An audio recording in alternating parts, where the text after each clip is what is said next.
We are live.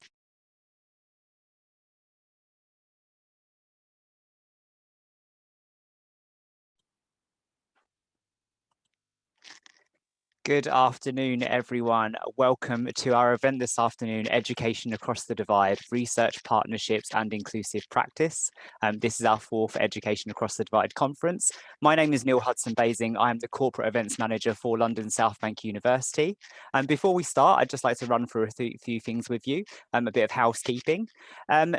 Just to get us started, I'd like to read a statement around respect and dignity. Everyone speaking at or attending an LSBU event, whether in person or virtually, should be treated with respect, dignity and courtesy. LSBU operates an environment built on equality, inclusion and acceptance. We value contributions, feedback and comments and wish to create a space for sharing, learning, celebrating and bringing communities together. LSBU does not tolerate any form of bullying, abuse, harassment or discrimination. Inappropriate behaviour, including behaviour that potentially impacts or contradicts LSBU's reputations and values, will be treated seriously and acted upon. Anyone exhibiting any example of this behaviour will also be removed from the webinar. We want our events to be an enjoyable and warm experience for all. Thank you for adhering to these guidelines. So just to start us off, I'd like to take you through a little bit more housekeeping. There is a closed captioning service that you can see, subtitles coming up on the screen. You can enlarge those or you can hide them using the arrow next to the closed captioning symbol, which is just situated to the right of the bar along the bottom. We encourage you to use the chat box throughout the event. The chat box is there to really kind of like share your thoughts and comments throughout the event with everything that you listen to, and to really kind of like get some networking and thought sharing going. We're keen to break down that virtual wall that we're all facing at the moment. Do share your thoughts on Twitter, and we'll be sharing our Twitter handle and our hashtag in the chat box shortly. The Q&A box is reserved for questions, and I'd really like you to distinguish between the Q&A box and the chat box so that we don't lose your questions in the chat box. You'll see from the programme that the afternoon is split into 3 sessions, and there's Q&A time scheduled at the end of each session, and I'll be on hand to moderate with the Q&A. So do use the Q&A box. When you look at the Q&A box, there is the option to upvote on questions. So if there's a question in there you want to see answered, simply click the thumbs up symbol and that will boost that question to the top. There's also a raise your hand function, which we will not be using during this event. There is a networking session taking place from 5 p.m. till 5:40 afterwards, and the link to that was shared in the initial in the confirmation email, but we'll also be sharing that in the chat box towards the end of this event. There are breaks scheduled, and one thing I'd like you to consider is we are in a virtual world, so whilst most of the time it runs smoothly, occasionally we do kind of have some technical hitches, so we appreciate your patience if that does happen. That's all from me. I'd like to invite my colleagues Martha and Zoe to join me. Hi Zoe. Hi Neil, thank you for the Hi intro. there. No worries, I'll hand over to you both. Thank you. So might as well do a little intro first. Oh, we've got an extra speaker this morning. So my name's Zoe Ledley-Mead, pronouns they, them or she, her. And I'm a member of the education team at London South Bank University, and also supporting Martha as lead for the Education for Social Justice Research Group. Martha? Thank you, Zoe. My name is Martha Shaw. I'm an Associate Professor in Education at South Bank, and I am one of the leaders of the Education for Social Justice Research Group, currently on a research sabbatical, so I've been passing it over to the very capable hands of Zoe and Helen for this term, and I'm looking forward to the day, so welcome and thanks for having me. I'm going to share our screen now, and we're going to talk through some of the work that we've been getting up to in the research group. Okay, hopefully everyone can see that. So, so we are going to share about a little bit about our approach that is still very much kind of a work in process, but we've been developing over the kind of last 4 years as a research group, and particularly our partnerships around inclusive practice. So I wanted to start with who are we? I know we've got some familiar faces in the audience today, but I know we've also got some new members in the audience as well. So thank you for joining us. So we were formed in 2017 as a new research group at LSBU, formed primarily of the education division as the kind of the base of the group. But we work with colleagues across the university, doctoral students, external education researchers and practitioners from a real range of contexts and environments. We also work really closely in partnership with the CADS, the Critical Autism and Disability Studies Research Group, and we've got some members from there speaking today as well. We aim to be inclusive in our membership, and for us that means really valuing the depth and experience and wide-ranging perspectives of those who contribute to our research conferences, collaborative projects and the research group as a whole. We really aim to develop into a supportive environment that enables new and early researchers to collaborate with more experienced researchers on equal terms. So what do we do in the research group? The research group aims to develop a culture of research-informed practice to influence pedagogy and curriculum, with a particular focus on inclusive practice and social justice in education, and especially the inclusion of marginalised voices, which was a real focus of our conference last year, but it's something that runs throughout. We aim to develop effective collaborations, which include marginalised voices, and build research capacity and profile through researcher development activities, including support to write for publication, present at conferences, and bid for funding. And as you'll see in a moment, we're going to share some of those projects that we've worked on. So how do we do what we do? At the centre of what we do is our values-led approach to partnerships and research. At the core of everything we do is our professional and personal commitment to working towards social justice, and our belief in the potential of education as a tool for both challenging social injustice and moving towards a socially just world for all. Inclusivity is at the centre. When we talk about education context and education practice, we are talking about them in their broadest sense. We consider the teaching and learning that takes place in a community hall or during a summer music programme to be just as necessary and just as valuable as a source of research as that which takes place in a school classroom or university lecture theatre. Our aim is to push against any notion of a hierarchy of education practice or practitioners, and instead to explore education across such divides, hence the title of our conferences. We aim for a participatory approach where possible.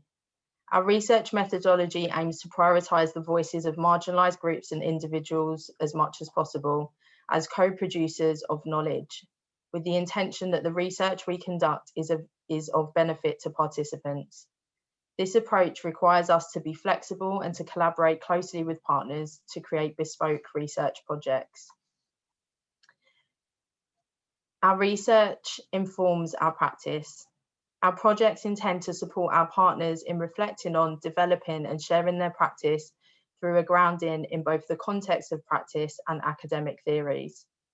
Through this process, we too are reflecting and developing both as researchers and as education practitioners, grounded in the real context that we have the privilege of researching. Now I'm going to hand over to Martha to talk about a project that she's worked on. Thanks, Zoe. As Zoe's kind of alluded to, there's lots of strands of research within our research group, which kind of follows the interests and research expertise that the various members have. So the exact research that we're doing will shift, the focus of that research will shift over time. But one of the strands that I've been mainly involved in is working around education about religion and worldviews, particularly in schools. And I just wanted to share an example of a project that I've been working on and just talk a little bit about how it maps onto the principles of the research group as a whole.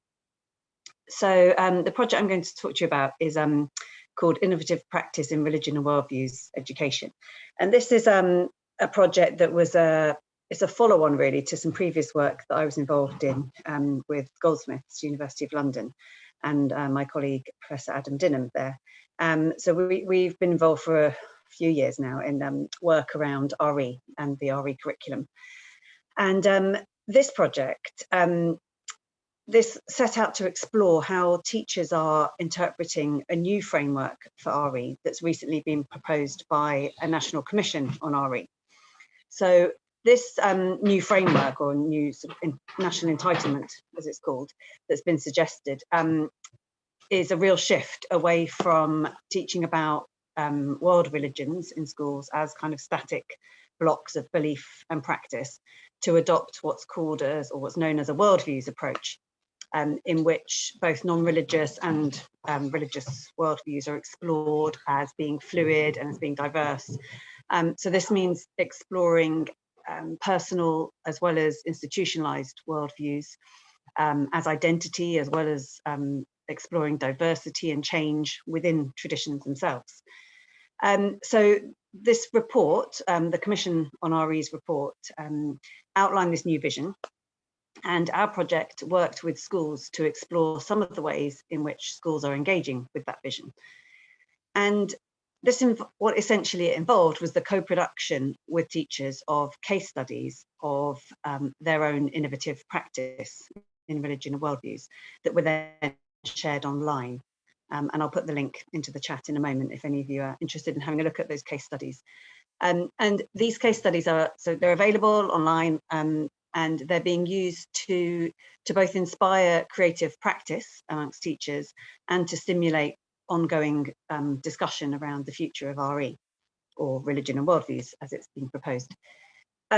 So this, I mean, this project relates to the Ed4SJ principles in many ways. In terms of values, the project's driven by a commitment to inclusive RE, by engaging with the full diversity and complexity of religious and non-religious identities, and promoting dialogue with difference. So in this sense, it's also very much about inclusivity.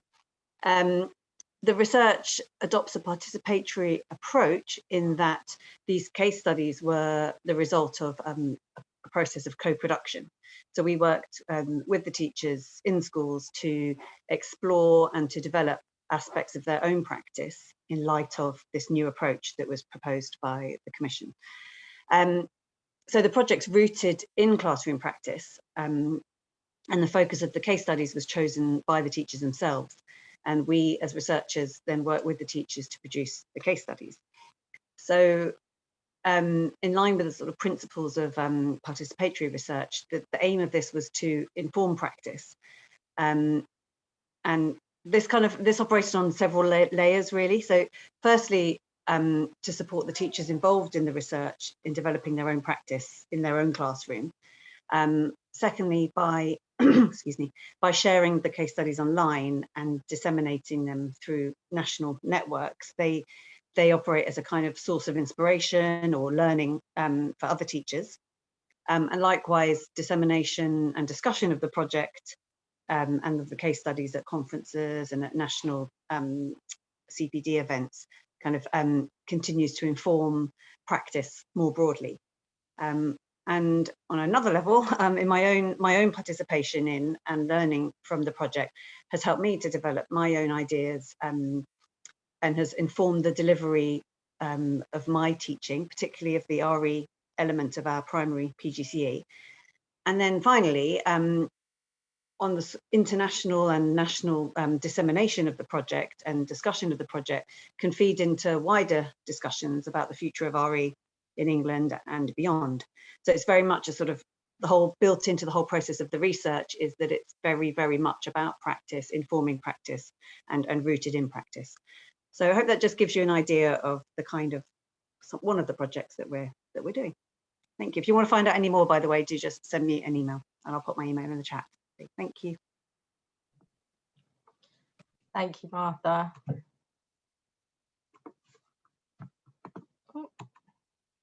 So I'm just going to share a bit about another project that I worked with Martha on, and also Dr. Pisa Jimba supported with some of the evaluation work too.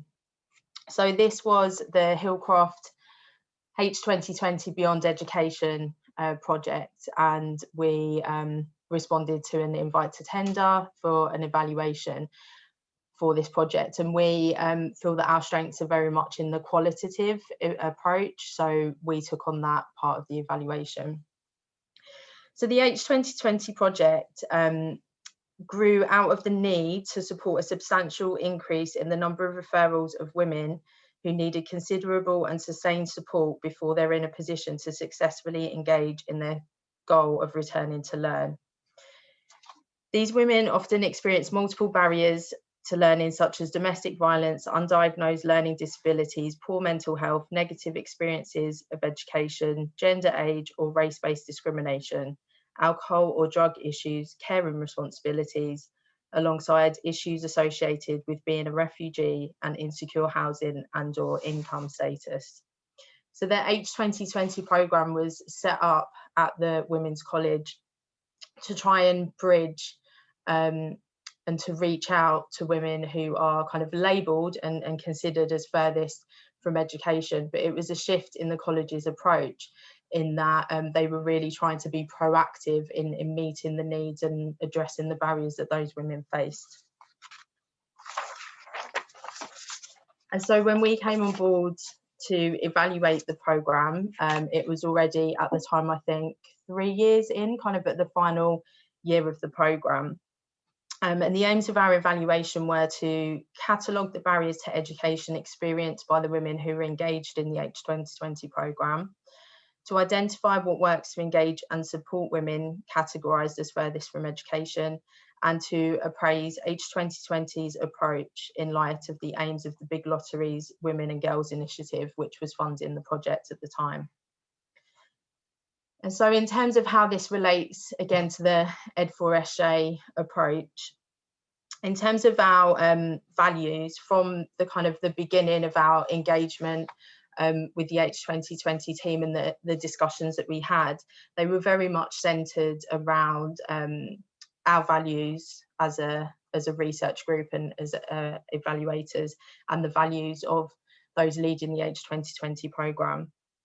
So the H2020 programme, we felt, aligned with our values in its inclusive approach to education, the way that it was trying to adapt what the college does to meet the needs of the women, rather than assuming that they would automatically fit into what they were offering.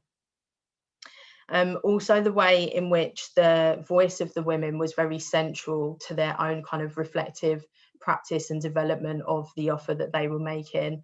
And we wanted to make sure in our evaluation that we also centred the voice of those women throughout. So we employed a participatory approach where possible. Obviously, that is challenging coming in to a programme later.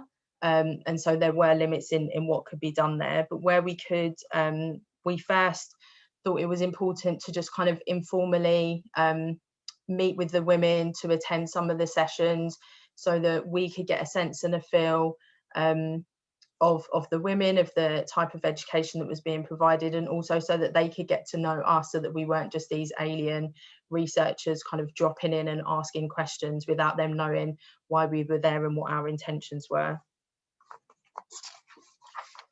And then during the research process, we also tried to centre the voices and the perspectives of the women and really value them as co-producers of knowledge in this evaluation. So where we could, we asked questions that would enable them to define their needs in their own words, reflecting on what aspects of the H2020 programme best supported them and what aspects could be developed further. And it really resulted in really rich interview data that, you know, it felt like a real privilege for me and Martha and Peace to be able to hear those women's stories and experiences, and to kind of showcase them as best as we could in the evaluation report. And so the aim of the report was then to inform the practice kind of primarily of the college and of what they were doing, and to help them consider ways in which they could continue the work of the H2020 programme after its initial funding. But on a wider level, to also add to the body of research across the big lotteries, Women and Girls Initiative, as the H2020 report would feed into their work, also to share with other kind of practitioners doing this type of work. Then today's actually the first time that we're sharing and talking publicly about this report. So we finished this in the middle of the pandemic, managed to get it finished, but obviously it's limited kind of how much we've been able to share and talk about it since. But it's something that, you know, we plan to use this work to kind of write up articles in the future, particularly around our learning in terms of the evaluative approach. And then for myself personally, as an early stage researcher, it was a great learning opportunity to work with Martha and to work with Dr. Jimba as well, to learn from their experience. And already it's informed my own research practice as I've gone on to further evaluation projects that are also kind of in progress at the moment. And, you know, the learning about reinforcing the need for inclusive and holistic approaches to education was central to what the H2020 programme did. And that's something that, you know, will inform and continue to inform what we do in the education division through our UG, PGCE and higher degree offer. And hopefully we'll find opportunities to share that learning there. So finally, hopefully you've got a little bit of a flavour. That is just 2 of the programme projects. There are many more that have happened and led and supported by various colleagues across the research group, both internal and external as well. But if you would like to get involved, we are, you know, always interested in seeing how we can form new partnerships. At conferences, you know, we do call outs for people to speak and to present and to share their work and find ways that we can work together. We also have seminar series. Obviously everything's online at the moment. And to really kind of stay in touch with what's going on, there's 2 ways. One is our mailing list, so you can drop me an email if you'd like to be added to that. And the other is to follow our Twitter, which hopefully you're following today, at ed4sj at LSBU. So thank you. And we'll, yeah, thanks, Neil. No worries. Thank you, Zoe and Martha.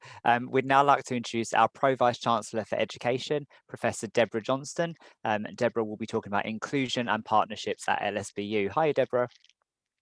Hi, Neil. Thanks so much. So thank you very much, everyone. And as Neil has said, I'm the PVC Education here at LSBU, and I'm also one of the General Commissioners on the Disabled Students Commission. So I'm really delighted to be here and to be here so early in the afternoon, and I'm looking forward to being an active listener in the rest of the sessions. Before I talk, whenever I talk to a large group of people, I always say I do have a stammer. I will get stuck on words, and you know, you will all be fine. We will all be fine. The first thing I want to do, before I start, is to share some thanks, to thank all the people that have been involved in making today a success.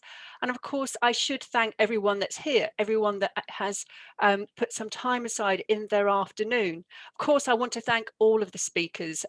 You know, we thank you particularly during this moment of the pandemic, and I've been monitoring the chat in the chat function. You know, it's particularly difficult to bring together research papers, to you know, coalesce your thinking, to present it at a time like this during this amount of upheaval. So we really appreciate it. I want to thank some of the key people that have made today a success, or will make it a success. I want to thank Dr. Pen Mendonça, who is our graphic facilitator. And I guess we are all entranced by the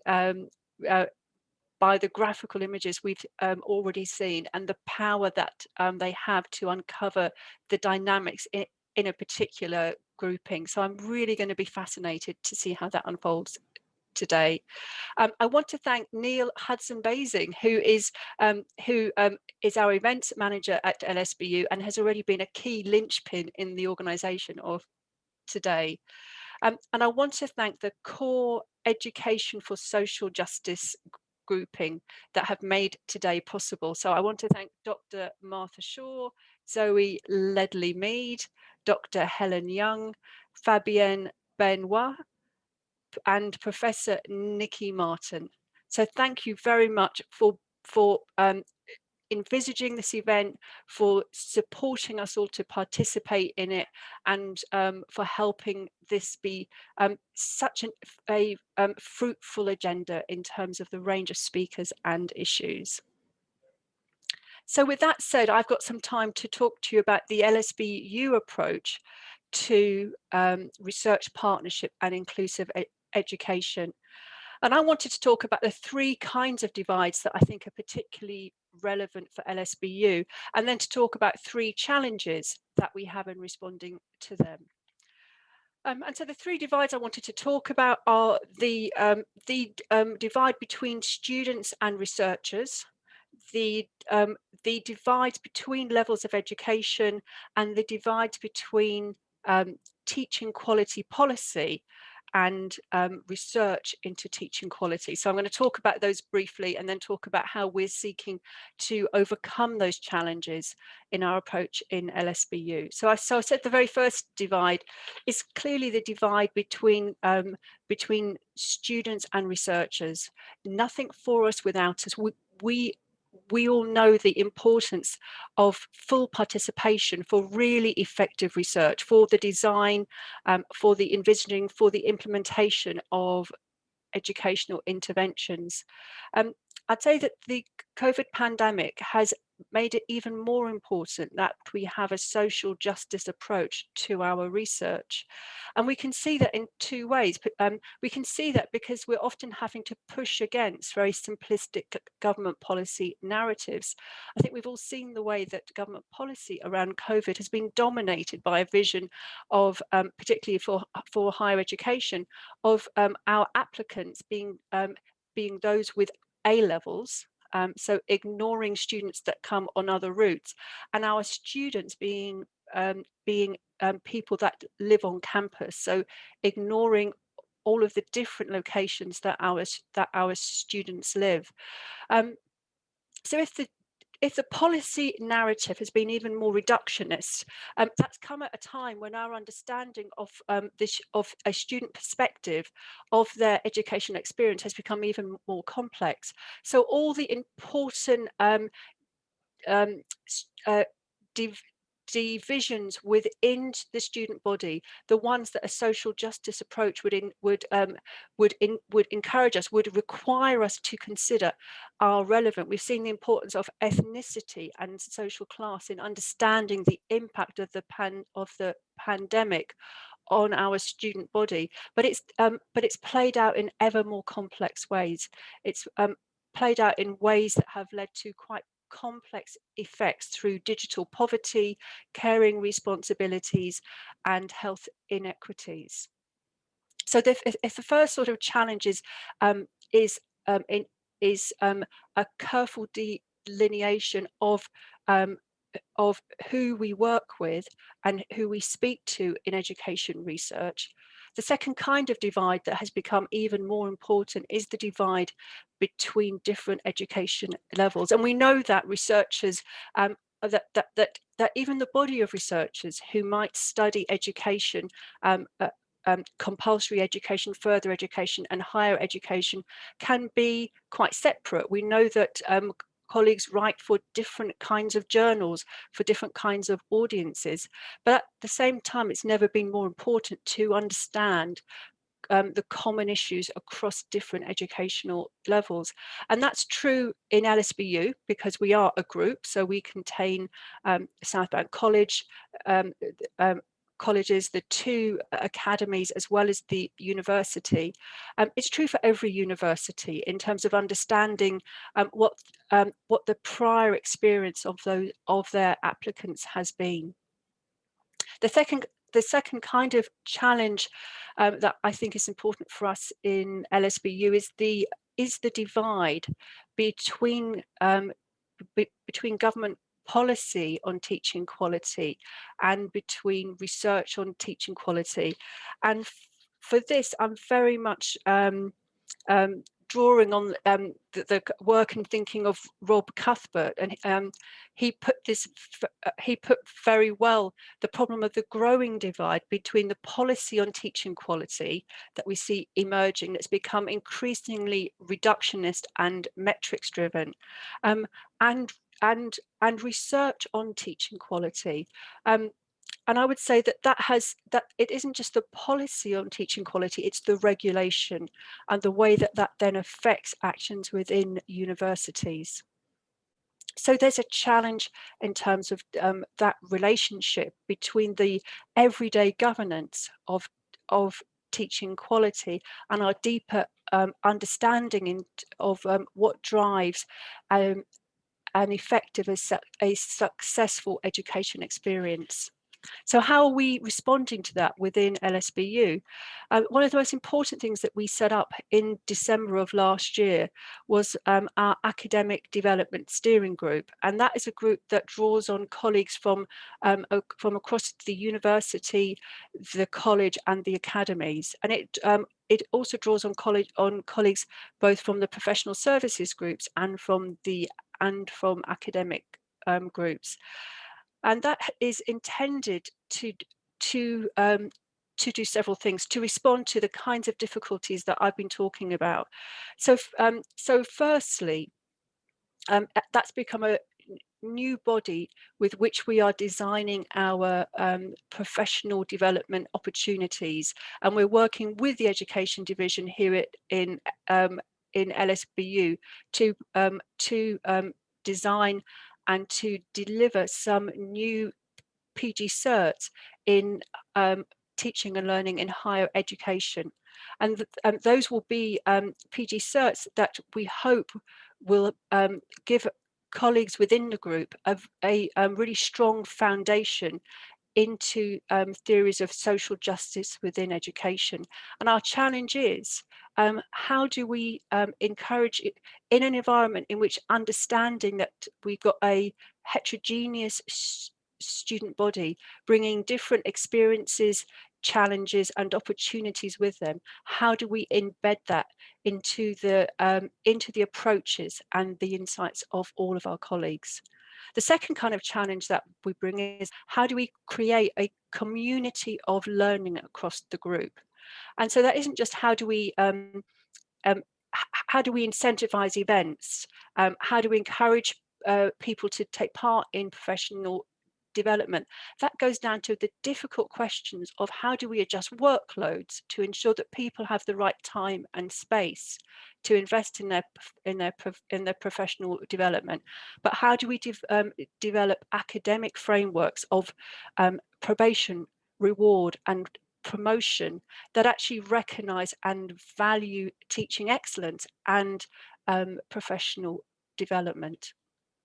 And the third kind of challenge I wanted to share with you is the way that we're hoping to bring together teaching quality, teaching enhancement and pedagogic research through our Academic Development Steering Group. And this is challenging in a wider environment in which we're increasingly going to be regulated by a narrow set of metrics.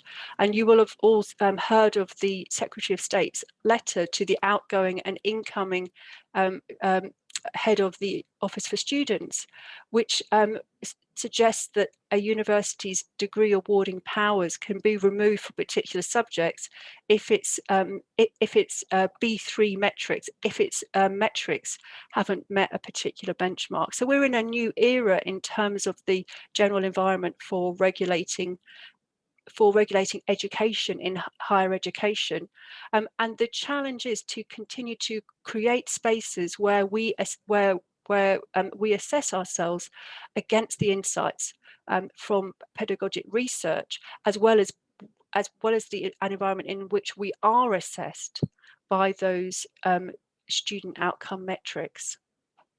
And there, I hope that the inclusion of academic leads within those wider groups will help us creating space for reflection on whether we are doing the right things, not just whether we are achieving the right metrics. So I've shared with you the three challenges that I've seen for the LSBU group, and how those are related to three very different divides. The divides among students, the divides across different education levels, and the divides between our concepts of teaching quality and research into teaching quality. I'll be really interested in the Q&A sessions for reflections on how those divides can be best bridged, and I'm interested in hearing the range of inputs in the rest of the afternoon. Thank you, Neil. Thank you, Deborah. I'd now like to invite Martha and Zoe to join us on screen for our Q&A session. Fantastic, thank you. So we've got a couple of questions lined up, and I'd like to encourage our audience to please pop your questions in the Q&A box. As I say, Deborah has quite a clear call for kind of like what she'd like to hear from you. So please do pop those in the Q&A box and we'll get round to them. Our first question, Deborah, came through to you in the chat box. How does this fit alongside schools struggling with some of the prevent agenda, where they can often feel pressurized, or do you see that as a separate issue? So I think the prevent agenda is relevant not just for schools, but for colleges and universities as well. And there's a really clear, there's really clear evidence about the chilling effect it has on freedom of speech, and also the feelings of engagement of particular student groups. So I think it has relevance both for academics in academic research, for pedagogic practices, and for the kind of content of issues taught in the classroom. But I think more significantly for the feelings of belonging for particular student groups, and so I think it's really important that we deal with it. I was really glad to see that Martha is doing the work on Islamophobia, because there is a clear set of evidence. I'm thinking of the work that's been done in other places that shows the link between perhaps rising Islamophobia and the prevent agenda on other university campuses. So it's an important issue that I think we have to firstly look to ourselves, to look at how we as individual institutions interpret the duties of the prevent legislation. So there's a really important role for our own, when I say our, for university and other bodies to actually have clear internal positions on where we stand. But I think it's one where we continue to need to advocate with others, and really engage in that conversation, because we see these very simplistic stories about freedom of speech are still emerging in the press all of the time. So I think it's both an internal discussion, but taking part in that wider external debate in the press. Thank you. Martha, would you like to respond? Yeah, thank you, Neil. Yeah, it's really interesting actually just to pick up on this, because I think it's a really good example of how, going back to Deborah's point about the sort of the challenges, and one of those being the different levels of education. I think prevent is something that, as Deborah said, clearly is relevant at all levels and operates in different ways at all levels. And the project that I was talking about earlier sort of relates to that at the level of content, curriculum content, and also at the level of pedagogy. So again, Deborah mentioned this kind of chilling effect in the classroom that some research has shown that the presence of prevent and the duty to sort of pick up on anything that might be deemed as extremist can have a chilling effect in the classroom, particularly in an RE classroom. And so teachers are looking for, well, one of the reasons for that is a lack of training around engaging with controversial issues in the classroom. So again, we've got a link to sort of teacher education there as well. But the project that we were doing, one of the case studies looks at challenging Islamophobia. So it works around dealing with controversial issues, as I know does the work of the Faith and Beliefs Forum that we're going to hear a lot about later on. So this case study in particular was a school in which, in a very, very diverse classroom, where year 10s were exploring Islamophobia. And it's a particular sort of approach to it which creates that space for these difficult conversations, which does require a teacher who feels confident to handle that. But I think that's a really important part of a kind of educational response to this, that controversies are not sort of just brushed under the carpet, that they are openly discussed in the classroom. And that sort of feeds into a broader, for me, a broader part of sort of citizenship education as well, into how to, how to engage students in being a citizen in a diverse, in a sort of plural society. That's all, seeing it in the bigger picture in that way. So I think, yes, this does relate to Prevent very, very much so. But I think it's a really good example of something that does tap into all those different levels, and there are challenges at all of those levels, as Deborah's outlined. So yeah, thank you. Thank you. Zoe? So. I was just going to pick up, not so much on this question, but there's a question about data. So somebody asked in the chat, where is it, about if people are hesitant to ask, there we go. I'd like to know how they have managed inclusive data collection during the pandemic. We're moving to online interview observations, but this creates challenges for some marginalised communities and individuals who may not have access to technology. So yeah, it's definitely been an interesting time having to try and continue with research during the pandemic. So when me and Martha were working on the Hillcroft project, luckily we'd actually collected all of our data previously. So, but there was still a challenge in terms of us remotely kind of analysing that data and having to use software, and we had our own technical issues and had to get equipment. But obviously we're in a position where the university could support us with that. But in another project I was working on, we had planned to go in and to speak to young people as part of the project and to gather data in person on a day during that project, literally the week that the pandemic hit. So initially it was like, okay, we can't do that. We were having to move to online interviews. But I had to make quite a tough call in that I kind of made the decision that I didn't feel that it was ethical, even if we could physically get in touch online with the young people. I felt it wasn't ethical in the midst of a pandemic when they are, and the young people are from, what are described as sort of underprivileged backgrounds. It's not the best term. And it didn't feel ethical. It didn't feel right to kind of drop in and ask questions. And that wasn't our intention. We were going to be introduced as part of a project. We were going to present around what research is to these young people. They were on a kind of a leadership program. We were very much going to be part of the project and meet them and not be, as we said, we really try to resist this sort of parachute in, collect data and leave. And so doing it online, it would have become like that. And it was a shame that we couldn't include the voice of young people, but I wouldn't have wanted to push for data at the risk of that kind of emotional impact. I guess with enough going on already to add something else to it. Yeah, Martha? I was just gonna add to that. I think it's a real issue with particularly around excuse me, like the issue of building up a rapport, which is such an important part of qualitative research. As Zoe said, when we did the Hillcroft project, we sort of got involved in a lot of the activities before even asking any questions. We were there, our presence was there, people got to know us, we joined in.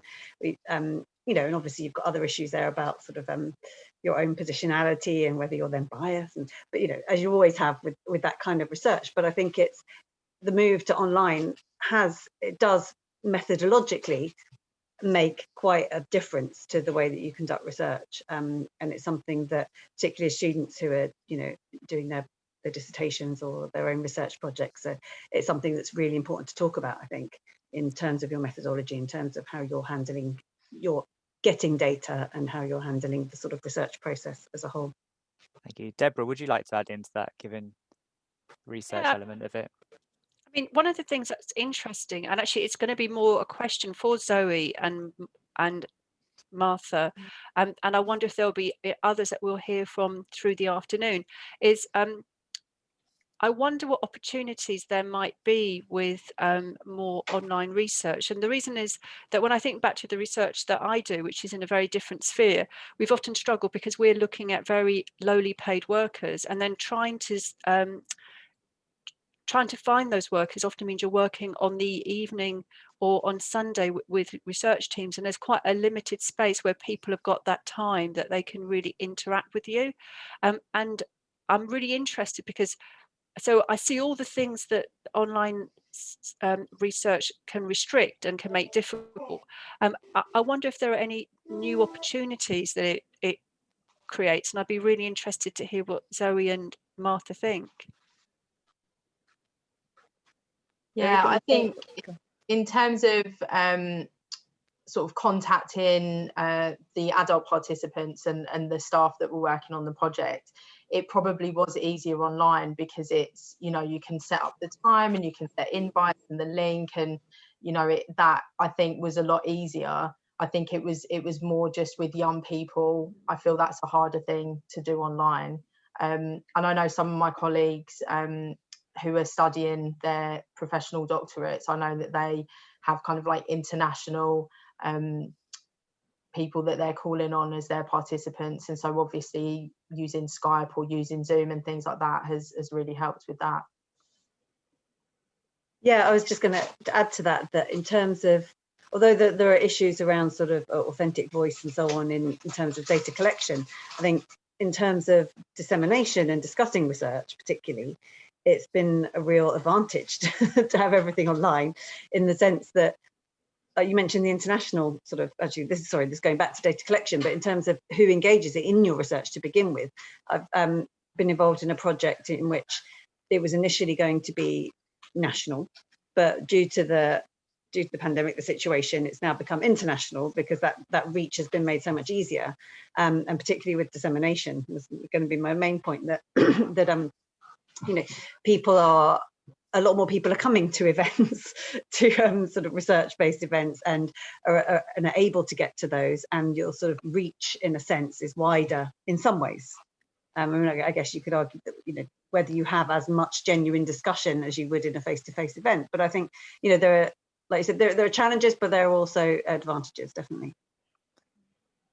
Thank you. We've got a question about partnerships. So can anyone elaborate on how research partnerships can lead to genuine partnerships rather than just extractive of knowledge for other people? I'm happy to jump in a bit on that. I think it's really important in how those partnerships are established to begin with. So a lot of our work actually comes out of our kind of relationships with partners before we even get to the stage of research. So we know of each other's work. I'm doing a project with Connecticut Blocko, a youth music program, who I actually knew because my son was part of that one summer, and then invited them to speak at our conference, and then they were going for a bid and that didn't work. And so it was kind of a couple of years before we've actually got to the point of working on a project together, but we've already established that kind of working relationship and understanding of each other's values and work before. I think that can help. Thank you. Yeah, I think that, you know, there are different levels of sort of participatory research, or rather participatory research can operate at different levels. And I think, as Zoe said, you know, a lot of our projects have very much come from those, you know, the sort of research idea, or the need for the research has come from the field, if you like, or from the people who we're doing the research with. You know, and in some, ideally, you know, in a participatory kind of ladder, I guess, they would become the researchers, and they would develop the research project, be engaged as researchers and as analysts as well. But there are sort of different degrees of that, and in some projects, you know, it perhaps doesn't work that way, or it doesn't sort of, the needs aren't necessarily in that way. But I think it's we always, in the research group, we very much sort of try to, however the project starts, to make sure that it's very sort of very much a co-production in terms of sort of outputs of the research. And certainly, you know, even when it's kind of, I guess, at the bottom end of the participatory ladder, when it is a kind of more traditional research project where you know, the idea for the project has been envisaged through maybe through academia or whatever, and there's a field that's going to be researched, then yes, I guess you could see it in that sense, that then that's extracting the information. But where that has been the case, which I'm just trying to think of if any of our projects are actually like that, I don't think they are, but you know, where projects verge on that side, I guess we as a principle very much try to make sure that, you know, that it is authentic voice as possible, and one of the ways of doing that is by going back with the findings and the analysis to those that you're researching, for example, and going and kind of having that double layer of analysis, which is something that we have done. Thank you. Deborah? And so I was going to add in, I think, from an institutional perspective, because I really like the way that Martha's talked about the sort of different, you know, different kinds of research project and where they sit on that participatory ladder, you know, from sort of, you know, sort of participation being, you know, simply a kind of icing on the cake, simply a bit of superficial gloss, all the way through to that true co-creation. And I think that, you know, there's something about the way that that universities or any organization really governs what its research partnerships are. And I'm really pleased actually, because I know that the work we're doing in LSBU has been engaging with this through the lens of the of decolonizing. And I think if we use that wider understanding of decolonizing, I think rather than the rather narrow reading that you often get in sort of some from some commentators, but that wider reading is really about the nature of our relationships, you know, as educational institutions with the wider world. And there's a really important piece around decolonizing research, which, you know, speaks to this issue of actually how do we work with people outside of the, you know, university, outside of the academy. And there's some really nice thinking going on in LSBU on that. We're bringing forward a decolonizing vision for teaching and learning, but at the same time there is one that's being discussed for research. And so if there's anyone on the call from the research group, I'd say reach out to Professor Patrick Callaghan, who is leading that that working group, which is looking at different and better ways of working with our research partners. So I think embedding that excellent practice that Zoe and Martha's talked about as part of our university policy. Thank you. We've got a final question from Fiona. There are great opportunities for developing research partnerships across the LSBU group, and I know you just mentioned going out of the LSBU group. If you bring it back into the LSBU group, how do you all see how we can develop these research partnerships? And Deborah, we'll start with you as you were on that one. And so I think there are several ways, and I think first is actually really uncovering the sort of, you know, going back to those fundamental levels about those joint areas of need. And so and that's really important in terms of, you know, we were talking about you know, truly well-founded research partnerships are co-produced, and it's looking at actually where are our joint areas of need that research project can be helpful in. And in LSBU, we know as a group we're really keen to look at that movement of students, applicants, of, you know, people across the group. So I think for us, we've kind of almost set out very clearly what the benefits could be, but it is about finding ways to work together and finding funding and finding time in people's workloads to actually engage in that work. And so it's that whole piece about recognizing, rewarding and resourcing those kinds of really good group partnerships. Thank you. Martha, Zoe, would you like to add anything? Yeah, thanks. Just to say that exactly, it just says sort of echo what Deborah's saying, really. I think that finding those areas of mutual sort of need or interest is a really important sort of first step. And I think that can only happen where there is where the research environment itself is underpinned by a set of values of collaboration and of partnership. I think, you know, it's one thing to sort of say you can collaborate, but then where do people find those opportunities? You know, how do the academics get in touch with the teachers, with the practitioners to make that happen? And I think that's something that we're really trying to do across LSBU, but particularly in our research group, that through events like this, through the various events that we hold, just try and create that keep that research environment going, keep people talking to each other very informally, so that those opportunities arise. And alongside that, looking for opportunities for, as Deborah said, for funding and for time out to actually conduct the research, which obviously are equally important. Thank you. And Zoe, would you like to finish off? Yeah, just to reiterate what Martha said, that, you know, our conferences are the space that we're trying to create to cross those divides, to bring people together, to have those conversations. And from my experience, you know, the majority of the projects that I've been involved in have kind of come about not so much coincidentally, but because of conversations, and just keep having those conversations. And it may not be something that happens immediately, and it might take a couple of goes until that fit happens.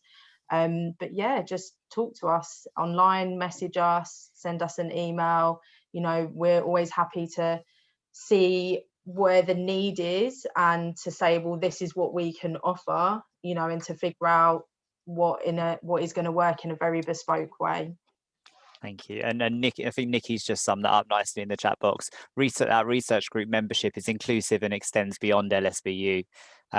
Thank you everyone for joining. Please do feel free to carry on sharing your thoughts and comments in the chat box. I'm sure our panelists that are on screen right now will look at those, and then we'll get lined up for our next set of speakers while you have a quick break. So we'll be with you shortly. Thank you. Thanks, Deborah, Martha, Zoe. Okay, I think we'll get our next session lined up just while people are taking a quick break. So Nikki and Sharon, I'd like to invite you to join us. Thank you. Hi, Nikki. Hi. I'm sure Sharon will be here in a minute. Hi there, Sharon. Hello. So we'll give people a moment or two just to grab a quick break. But Sharon, would you like me to share the slides? Yeah, please. Yeah, I'm happy to. That's absolutely I'm on my fine. laptop and I have to peer in quite closely to see things, so it might be easier if you do it for me. My sight's not great. I am happy to do that. No worries. Nikki, did you have anything you wanted to add after that last session? I thought it was great. I think we just need to keep emphasising that anybody can be part of these research groups. There's nothing exclusive about it whatsoever. And all sorts of people who have got nothing to do with LSBU, apart from being part of the research groups, you know, can join in, really. Thank you.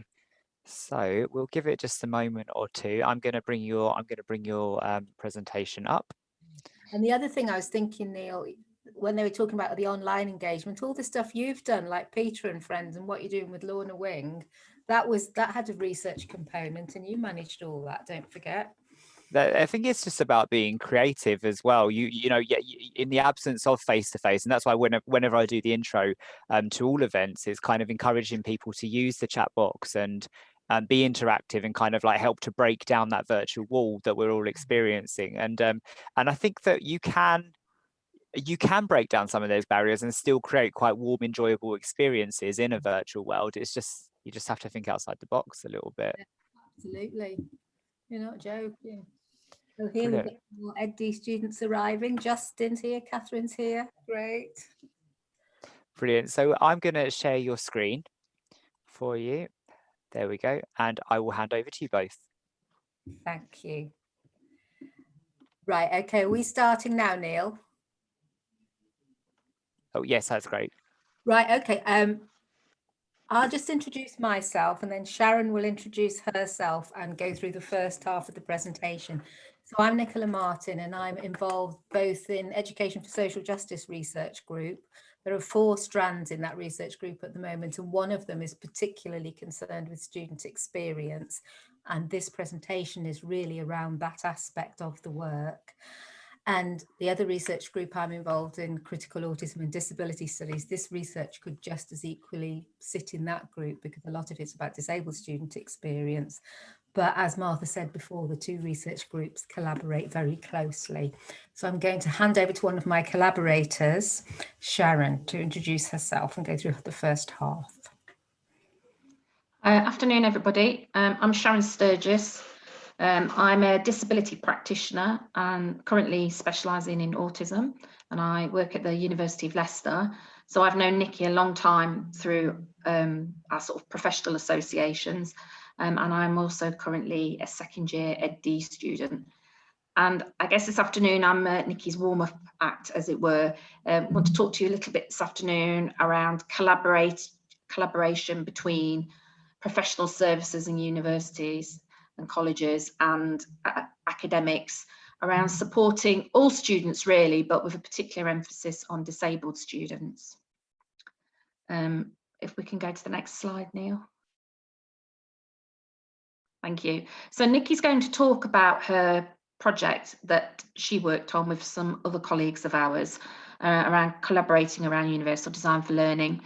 And it's really around the fact that student experience is influenced by everybody that they come into contact with in the university throughout their journey. And it's very much around the idea that those people within universities to support students really need to be collaborating and sharing with each other.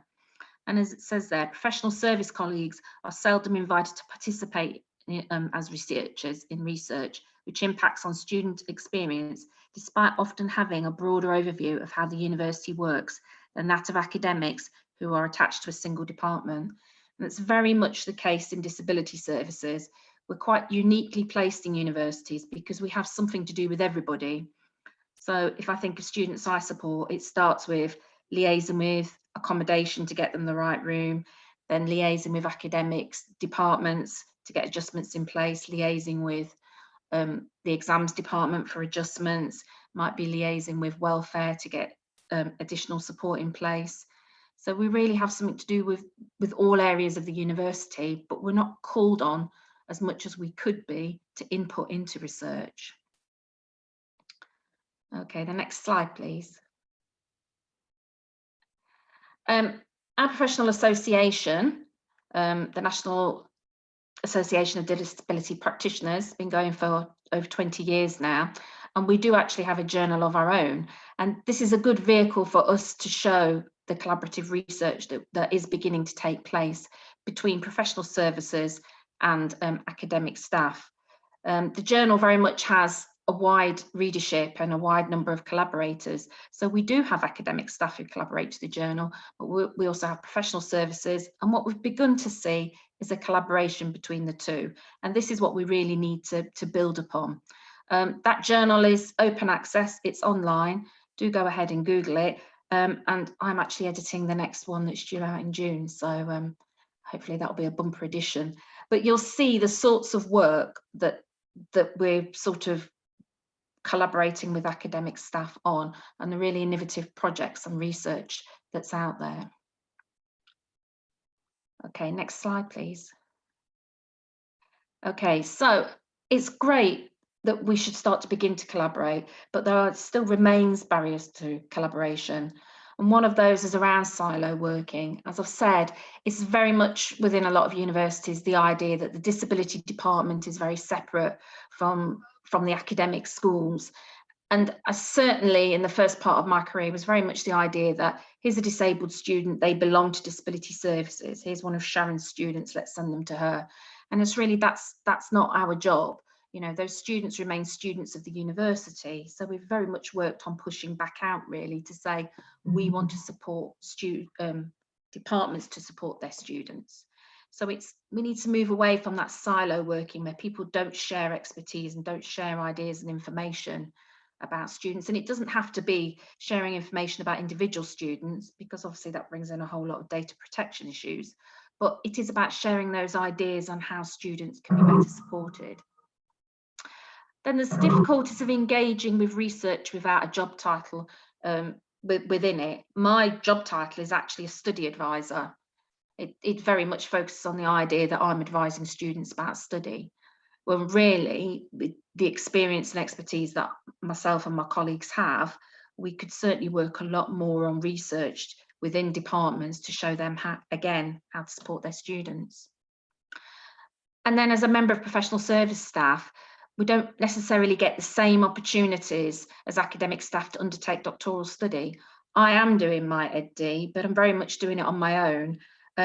My manager and my team are very supportive in giving me time when I need it to do it, but I'm having to fund it. I'm having to find time alongside working in a full-time job. I can certainly have access to the people that I need to help me with my research, but it's very much a side project when really it ought to be embedded within the university. That will probably how it will have its most impact. And I think you'll find a lot of professional services staff are in the same situation. And then the other barrier there, excuse me, although universal design for learning and the collaborative work is around benefiting all students, if we think particularly about disabled students, disabled researchers, again, they are disadvantaged in that research field. There's not the opportunities that there might be for non-disabled researchers, especially in the job market. And I say that again as somebody with a lived experience of disability, you know, because you're not only managing a job which may include or not include research, managing that alongside a disability, and you're often seen as not having the full capability that your non-disabled peers might have. Okay, next slide, thanks. However, just because there are barriers to collaboration doesn't mean that we shouldn't strive for it. So the benefits of collaboration, it gives you that opportunity to see the full degrees, the full circle of a research question, to see everybody's point of view. You know, because the way that academics might view something is going to be the way different to the way that professional services view it. And as it says there, students need to be a part of this process as well. Nikki and I are both very keen on the idea of participatory and emancipatory research, in which case we've got to work alongside our students. I've been the subject of lots of research over the years, student projects, other staff projects and things, because I'm a very out disabled person, if you like. My disability is very obvious and I'm very proud of being a disabled person. But you do end up feeling a bit like a lab rat if you're not careful. And that's certainly not something that I as a researcher want to do. So we think about working alongside students, alongside academic colleagues, so that it's a collaborative approach, a truly collaborative approach, the co-production of that data. And as it says there, move beyond as well. If you just work within your team with people who are like-minded, all you're ever going to get back is that echo of your own views. Whereas when you do go into academic departments and you see somebody else's point of view and you're forced to see it from their side of things, and the same with academics to us. You know, I have done bits of research with academic departments. I've worked on projects, and it's good for us to see each other's points of view. And sometimes we will clash, sometimes we will have it might be competing ideas around the resources that are needed or what's pedagogically capable. But quite often it's good to be forced to see things from a different point of view, so you haven't got the echo chamber. Okay, next slide, please. Thank you. So to just bring this around to Nikki, what Nikki's going to talk through then, it's the idea of universal design for learning. So as well as collaborating with our colleagues, we want to think about how we support each other and our students in the most inclusive way possible. And as it says there, universal design for learning is an approach based on planning for a diverse university community, rather than being surprised by diversity and attempting to retrofit adjustments for people who do not conform to the mythical norm stereotype. The CAST website there, it has some excellent resources around universal design for learning, some videos that explain what it is, some background to it, and some actually downloadable resources so you can audit your own work to see if you are working towards the principles.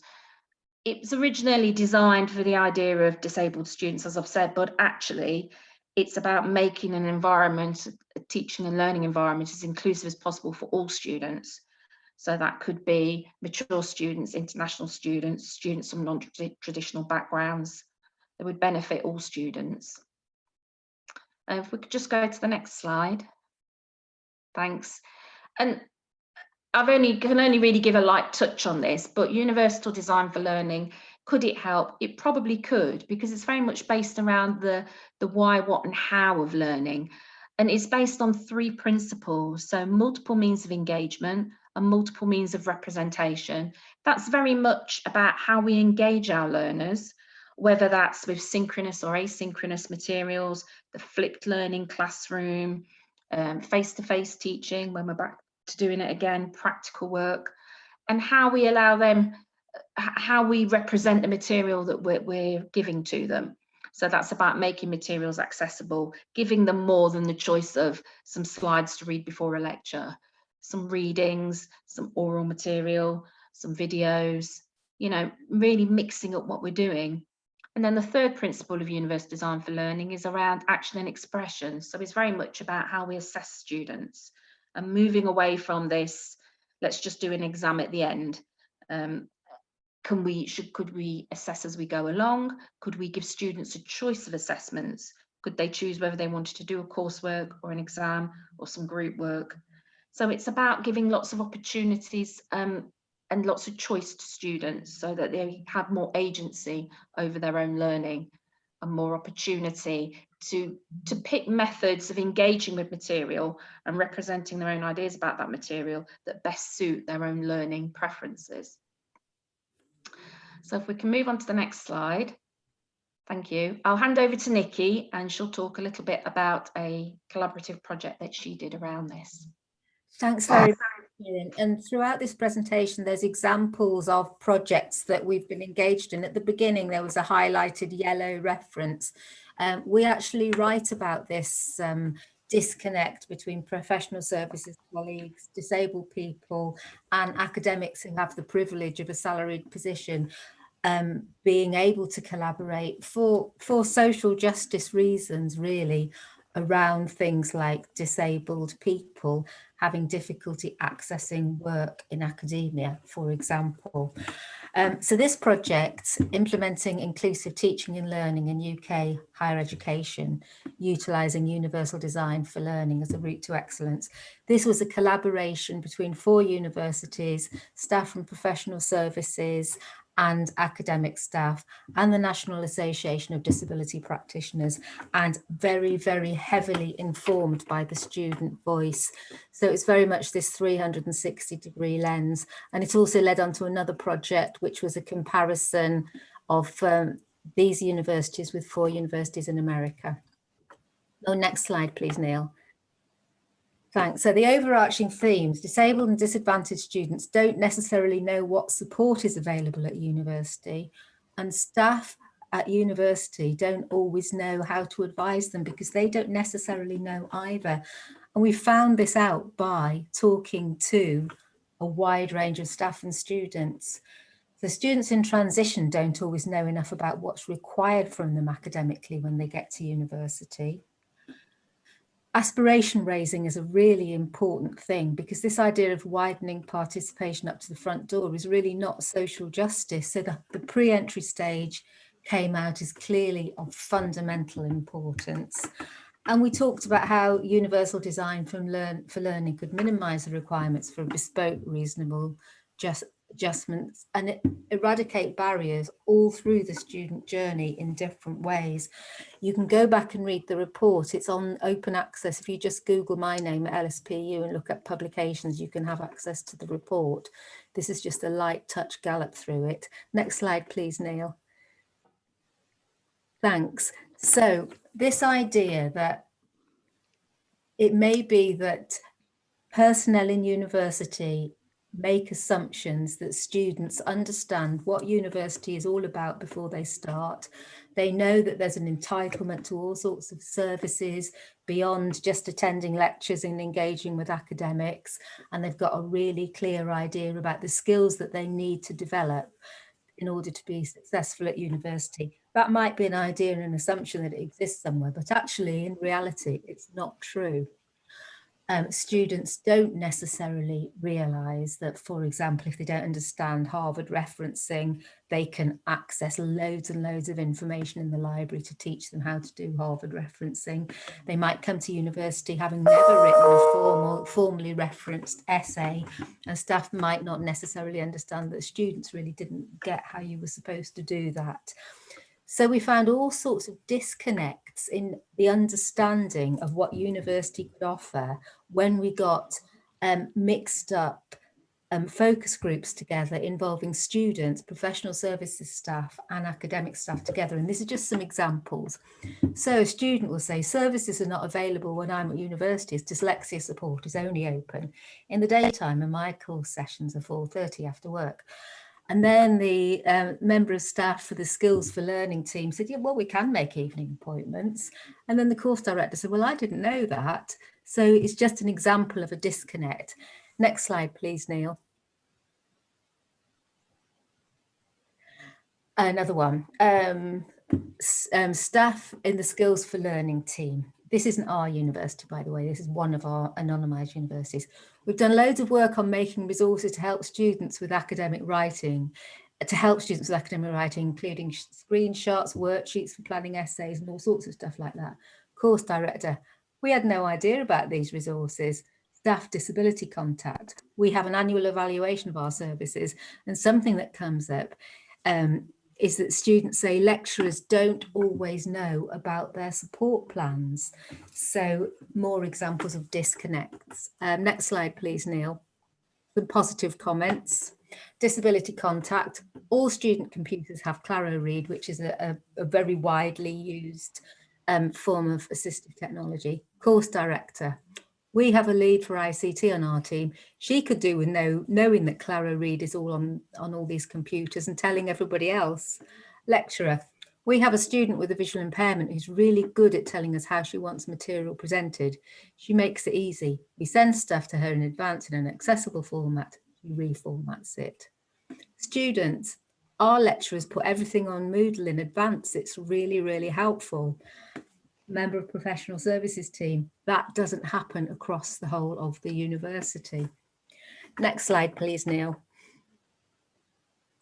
Okay, so within this research project, one of the examples did come from London South Bank University, and the reference there, this will be a familiar name, Zoe Ledley-Mead. The reference there is to a paper in the Journal of Inclusive Practice in Further and Higher Education about this research project. So pre-entry self-assessment and mapping to relevant services as a means of developing learner autonomy in undergraduates. So basically, we know that students do not have a joined up map of services that they can access. And we know that staff don't necessarily know what services are available in the universities in order to be able to advise students. And we also know that students don't necessarily come to university fully formed with all the academic skills they need to be successful in the first year. But we also know that there's this feeling of imposter syndrome often, that people feel they should know, but they don't know, and they don't know how to find out. So it's all confusing and convoluted. So the way Zoe and Russell Goodwin and other colleagues worked on this, it was a collaborative effort with professional services and academics working together, developed a pre-entry self-assessment, which was very much framed in this idea, nobody comes to university knowing all these things. This will help you to work out what it is that you need to work on and work out how you can access support. So the students completed a self-assessment, which gave them a really excellent way into a really productive conversation with their personal tutor about their own academic development, as well as a way into the various services. So the outcomes were about developing a sense of belonging, receiving guidance that was comforting and reassuring. Students didn't feel on their own, they were aware of support available. It encouraged students' agency because they were proactive about help seeking, which we could assess in terms of the increased use of various professional services. Students were aware of their areas of confidence as well as their areas of need. It was very much framed not in a deficit model way, and this is what you do to be proactive. And this independent accessing of services was really important. Next slide, please, Neil. And then hearing from the students, you think, oh, am I really ready for uni? Am I going to be able to finish it? But then when you know there's things out there that can help you, it gives you that confidence to take the step to better yourself. But no, there's always help just in case you do have difficulties. And another student said, because it asks you about how you cope, and then it says this could help you, rather than saying this is here to help you, it's going from yourself to the help that's available, rather than from the help to yourself. i.e. student agency taking control. Next slide, please, Neil. COVID. Is this a moment for embedding UDL? Everything in that project that I've just described is based on principles of UDL. And where we are now, UDL has long been advocated by learning disability and widening participation professionals because it provides flexible, equitable access to education. This massive push factor, COVID, of course, but also an increase in diverse learners and the use of technology helped the adoption of UDL, but it's been slow, patchy, piecemeal, and there are all sorts of systemic barriers like a lack of resourcing, staff resistance to change, pockets of disconnect across an institution and across a sector, making it difficult to develop a coherent piece. But COVID, suddenly the impossible has become possible. We're moving online in a way that we've had to do in a huge hurry. We've had to think about the fact some students, for example, experience digital poverty, and the university has to do something about that in order to help them access the learning, etc. So we're trying to view COVID as well as an international trauma as a way of thinking about UDL in a really proactive way. Next slide, please, Neil. Now, these are just some examples of collaborative working which we've been engaging with in the research group. I think Barbara Peacock is coming on later, and she's one of our visiting fellows, and she's going to talk about a COVID response project looking at school-age autistic students.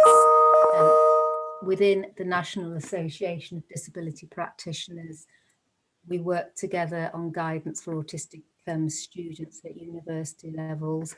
I'm not going to go through all these. There are all sorts of examples here of collaborative projects. And I'll just end with saying that our colleague Mike Ray, who was involved in the research I've just described, Mike and I are working together with quite a few people who are actually in this conference on a book for critical publishing about embedding universal design for learning into higher education. And Sharon, Mike and I are currently working on a chapter which looks particularly at UDL and HE from a disabled student's perspective, but other chapters look at a much broader widening participation agenda around UDL. So that's the end of my slides. So there you go, there's just some more examples. You can look up at any of these, they're all open access. So I will stop sharing now, Sharon, and I'll just put my video back on. Okay. Thank you so much, Nikki and Sharon. And we're going to move on to our next talk now, and we'll see you shortly for questions. Thank you. Thank you. I would like to invite Lucy and Sarah to join the screen. Hi there both. I'll hand over to you. Hi, thanks Neil. So I'll just start by introducing myself. My name's Sarah Costa, and I am the Education and Learning Manager at the Faith and Belief Forum. And I've been working with Lucy. I've just worked out for just over 4.5 years, starting with some research that she did with us for her PhD. So I'll let you introduce herself. Thanks, Sarah. Yes, hi everyone. I'm Lucy Peacock. I'm a research fellow at the Centre for Trust, Peace and Social Relations at Coventry University. Thank you so much for having us today. And yes, we're going to be talking about how I used my doctoral research, or we used my doctoral research to influence inclusive practice at the Faith and Belief Forum. Thanks, Lucy. So just to start, instead of me boring you by talking through what the schooling program is, which is the program that Lucy conducted her research on, I thought I'd show you a video which I believe sums up the program quite well. So if Neil, I believe you'll be sharing the video. It's just about 3 minutes long. Great, thank you.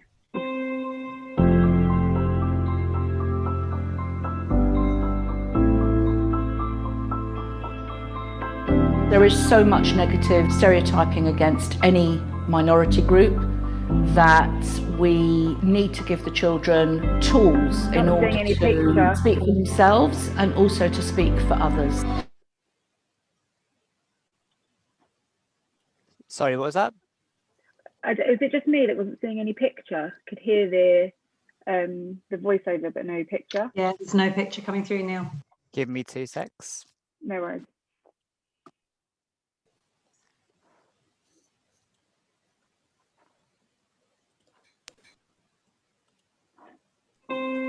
That looks better, thank you.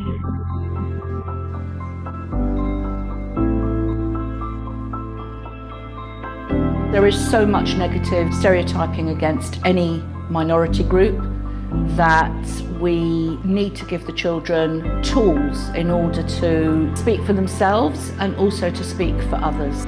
Because everything that you see on the news is so bad at the moment, so negative. Something like this is very positive, and it's nice because they get to know different cultures. In this day and age, especially where there's a lot of stereotype about religion, children need to learn differently. A link day entails 2 schools of different backgrounds coming together, trying to create more of a familiarity between different communities. So you can learn about other people's religions and you can get along. It's not just you and your religion, you also get to know other people's religion. We live where there is different types of people, but my son doesn't get to mix with them. He has done that here, and it's very important to me that he does experience all different cultures. The link project that we had was between our school, which was a Muslim faith school, and a Jewish school, and so you get like a lot of overlaps and a lot of symmetries. Get to know more people that we don't know and get to know about their religions. Not only about having the same people as your friends all the time, you can have different friends as well. It's just the memories that they're going to create. And those memories, whether they are triggered in 10 or 20 years' time, are so powerful because when they come across the quote-unquote other, they can link it back to a personal experience and say, well, I had a game of rounders with them, I played a game of football with them. And so creating that personal experience between children is just something that is so powerful. Try and get away from the view that there is us and them and transcend our differences, not deny, and affirm our common similarities. It's very important. We have a responsibility to teach our children to love, not to hate. If we could do this in every borough, the impact would be huge. If we could be out there doing this in every school, we would. We really value its importance, and I think what's so great about the programme is not just one small encounter, it's this whole year-long journey they're going on. They're really forming meaningful friendships with each other. Life affords no greater responsibility than the next generation, and I think these children will remember this forever.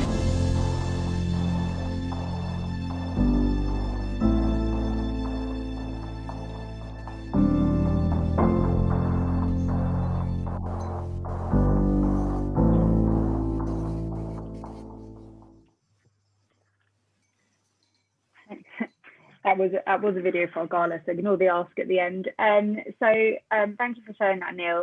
That was just to give you an overview of the linking programme, and hopefully you got a good idea of what it's all about.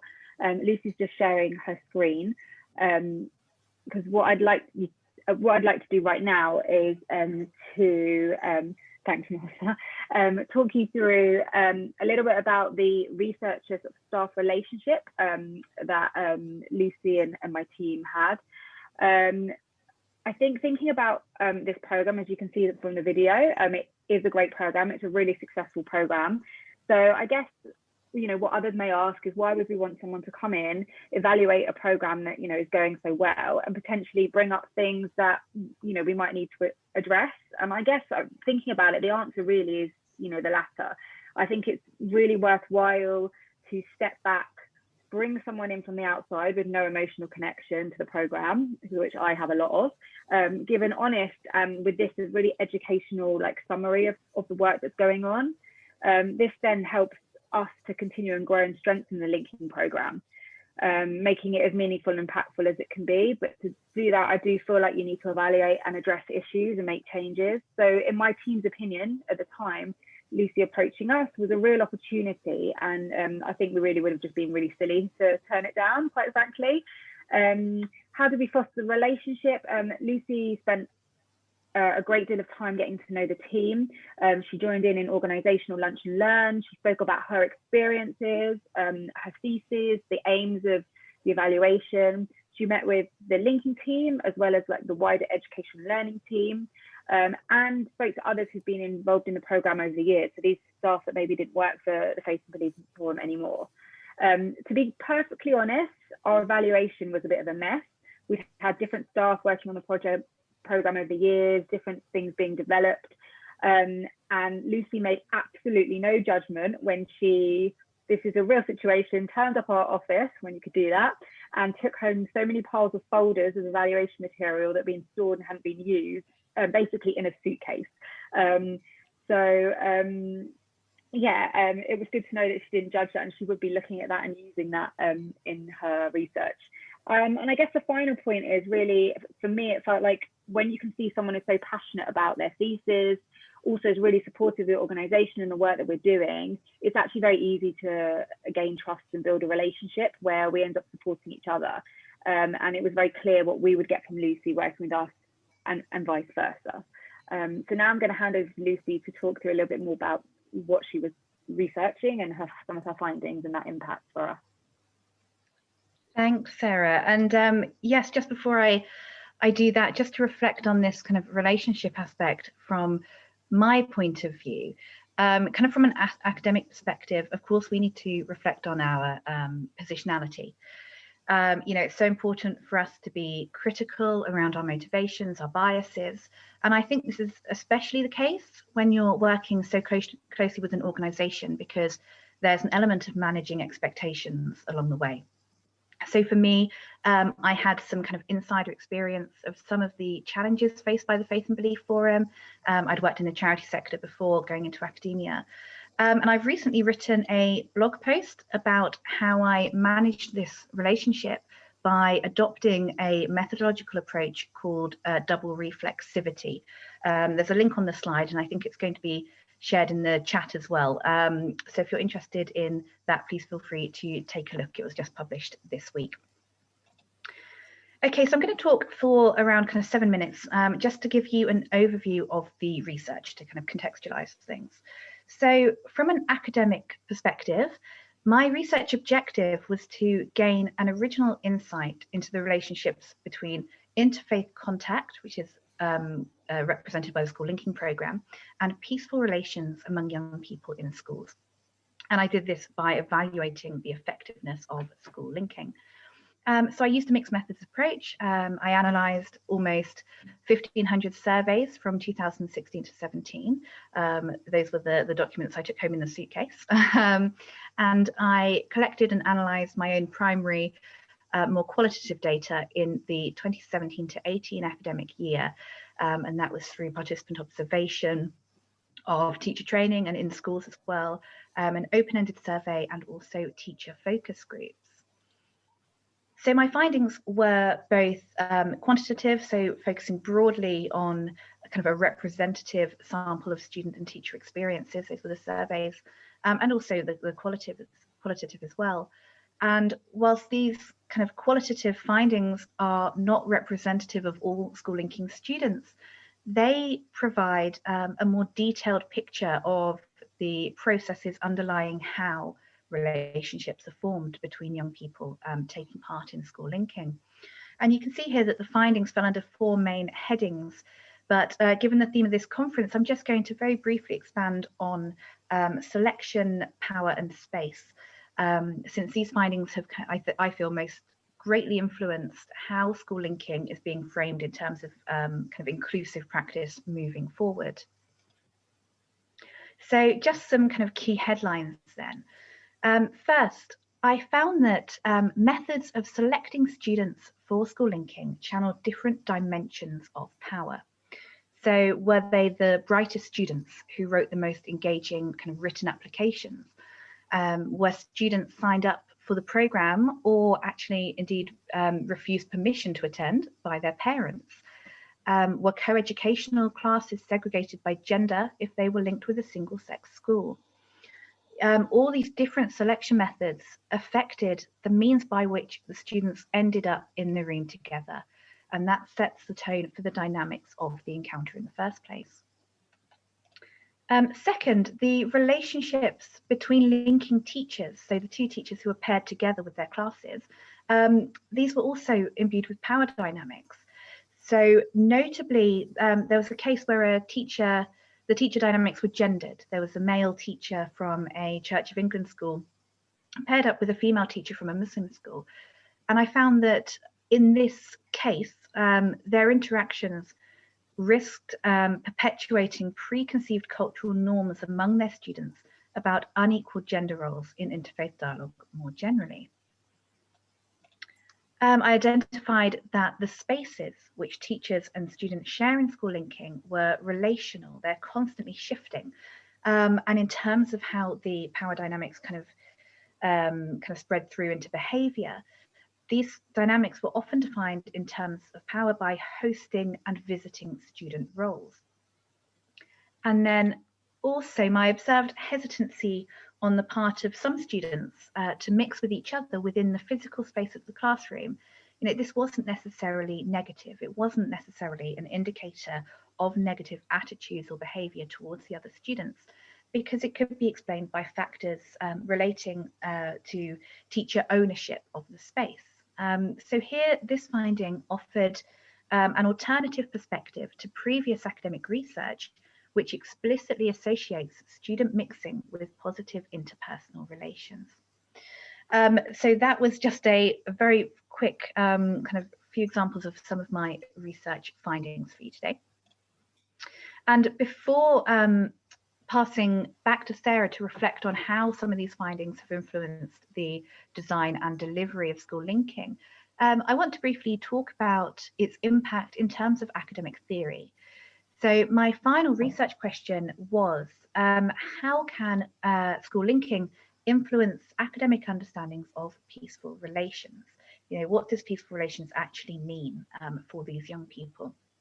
So for the thesis, I chose to reassess contact theory, which is, so school linking's assumptions behind its processes of relationship building are based upon the theoretical model of intergroup contact. And this stems from Allport's contact hypothesis. So put very simply, the hypothesis proposes that interaction between groups can decrease prejudiced attitudes. So we saw participants use language associated with intergroup contact in their video at the beginning. They talked about understanding the kind of quote unquote other, and also moving away from an us versus them attitude. So first I considered the 4 conditions that Allport stated were necessary for his hypothesis to work. So equal status, common goals, cooperation, and institutional support. It's really about how I'm expanding my career. So first I generated a kind of first of its kind recipe for optimal contact in the school linking context. So what I did was map my findings onto these conditions. So this figure, which I'm not going to talk about, go into detail now, basically illustrates the context-specific ways in which school linking can maximize opportunities for prejudice reduction among the young people and the teachers on the scheme. So this is a new resource or new guidance for the school linking team. And also I reflected on my findings to reassess some of the key claims of the intergroup contact model. And one of which considers ideas around generalizability. And this is what I'm going to be talking about now. So a key feature of the intergroup contact model is called the secondary transfer effect. And this basically claims that prejudice reduction can extend to those who didn't take part in the original contact encounter. However, group salience has to be present for this to work. The participants need to be representative or typical of their respective groups. Now, I question the kind of usefulness of this model for school linking, one of the primary aims of which is to explore notions of religious, cultural, and worldview plurality.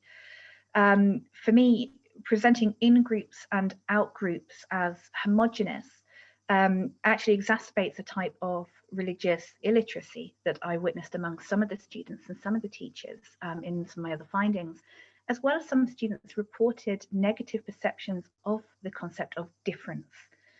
So instead, I put forward the benefits of using language of the decategorization model of contact to frame school linking moving forward.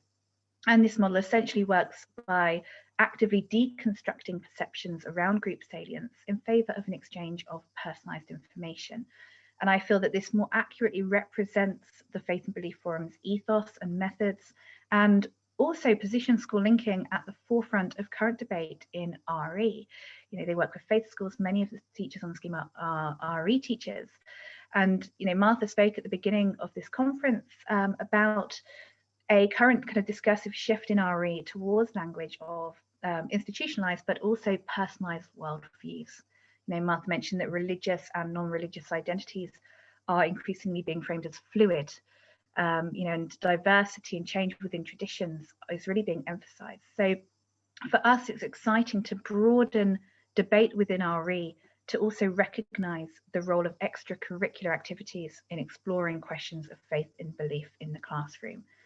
And, you know, assessing theory underpinning school linking is one of the ways in which we can do this. So in the last kind of few minutes, I'm just going to pass back to Sarah, who's going to talk about the impact on practice. Thanks, Lucy. So you move to the next slide. Oh, fantastic, thank you. So, you know, coming from a background which isn't research-based and having not necessarily thought too much about the theory behind some of the programs that I've been involved in education learning team, some of that information, as much as being really interesting, equally could be quite overwhelming. And that was why it was amazing to work with Lucy and spend time with her to really unpick her findings and see how it was, you know, relevant to our program and how it could, you know, make the program more positive from it. So I just want to run through some of the impacts that her research had on our practice, which kind of mirrors some of the stuff that Lucy has highlighted her findings. So first of all, in regards to recruitment and partnership, where schools use a selection process, as Lucy highlighted, it's only a handful of schools that do this, but it's ones where they may not be able to link a whole class and might select just sort of 12 students. We hadn't really questioned it before. If anything, we thought it was quite nice. They were getting students to apply. There were letters saying why they want to do it. And actually it really made us think about how can we now plan and advise schools on how to do this in a way that is equal if that's the way they do want to select students. Really asking teachers to think about why students are being selected and do they reflect the school's demographics, and can they justify why these students will benefit from the experience. And this is now very much discussed with teachers that we know use this as a process. We're thinking more about parental consent and the opt-outs, and you know, it's quite a sensitive issue, but like how can we support that and make sure the information's out there, so hopefully there are minimal opt-outs, if at all. We've also developed some best practice guidance guidelines for ourselves and our team for matching school partnerships, which we've shared with the organisation. We've got a real new understanding now of power dynamics, and we're really looking at that within the work. We've developed a new matching system for schools, which considers, so when we link up and create partnerships between different schools, not just the faith or belief or maybe a difference in diversity, but the school size, the resources the school has, socio-economic status, as well as ethnic diversity. We obviously recognise there's no perfect match, and when a school maybe isn't hitting some of those marks that we now feel that are really important, we're exploring with those teachers and through our CPD training, how can we navigate this meaningful difference through and make that meaningful through linked days. Aware of time, so I'm just going to speed through just another couple of things that I want to mention is we've really found that Lucy's research findings have been really transferable to online delivery, so we're linking virtually this year. As we're now undertaking and recruitment and matching schools in this new way, the emphasis on power dynamics is really being extended to consider COVID-19. So for example, we're exploring with staff how they engage with their schools about their students' lockdown experiences, as well as thinking about the capacity through schools to access the equipment and resources needed for online delivery. taking the class needs and abilities into consideration. We're trying to maximize equal status in this contact encounter. And probably most importantly through everything, especially when we resume to in-person, we really plan to move and clearly articulate this move from intergroup contact theory to Lucy's recommendation of decategorization. So the research itself has not only developed our understanding of the school linking's theoretical underpinning, but it's increased our confidence in articulating that theory to the extent that we now, it's part of our integral part of our teacher training. So within the teacher training, we started to teach them about contact theory, so they knew sort of why we were doing this, and we will begin to make that move and teach them about decategorization. And one final point I wanted to pick up from actually the video at the beginning is I actually spoke in that video, hiding behind my hand, and talked about making meaningful friendships.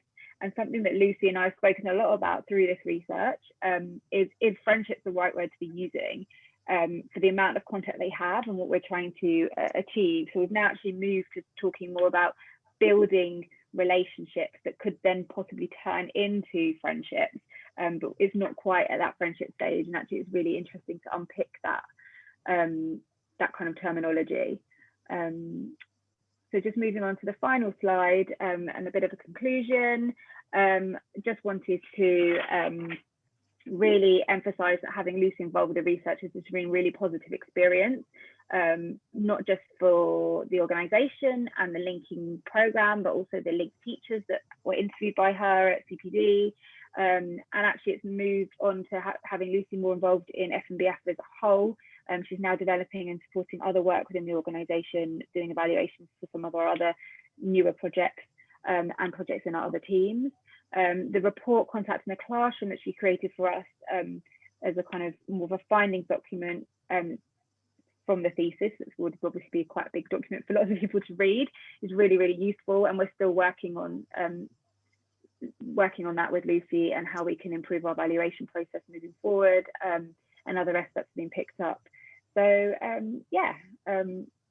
that's the end of the presentation, and I do apologise I won't be there for the question and answer session, but I'm confident Lucy can kind of speak for both of us this afternoon, and it's been lovely to have been invited here today. Thank you very much. Thank you so much, Sarah and Lucy. We'll be with you again shortly, and we'd like to invite Barbara to join us on the screen. Barbara, if you're there.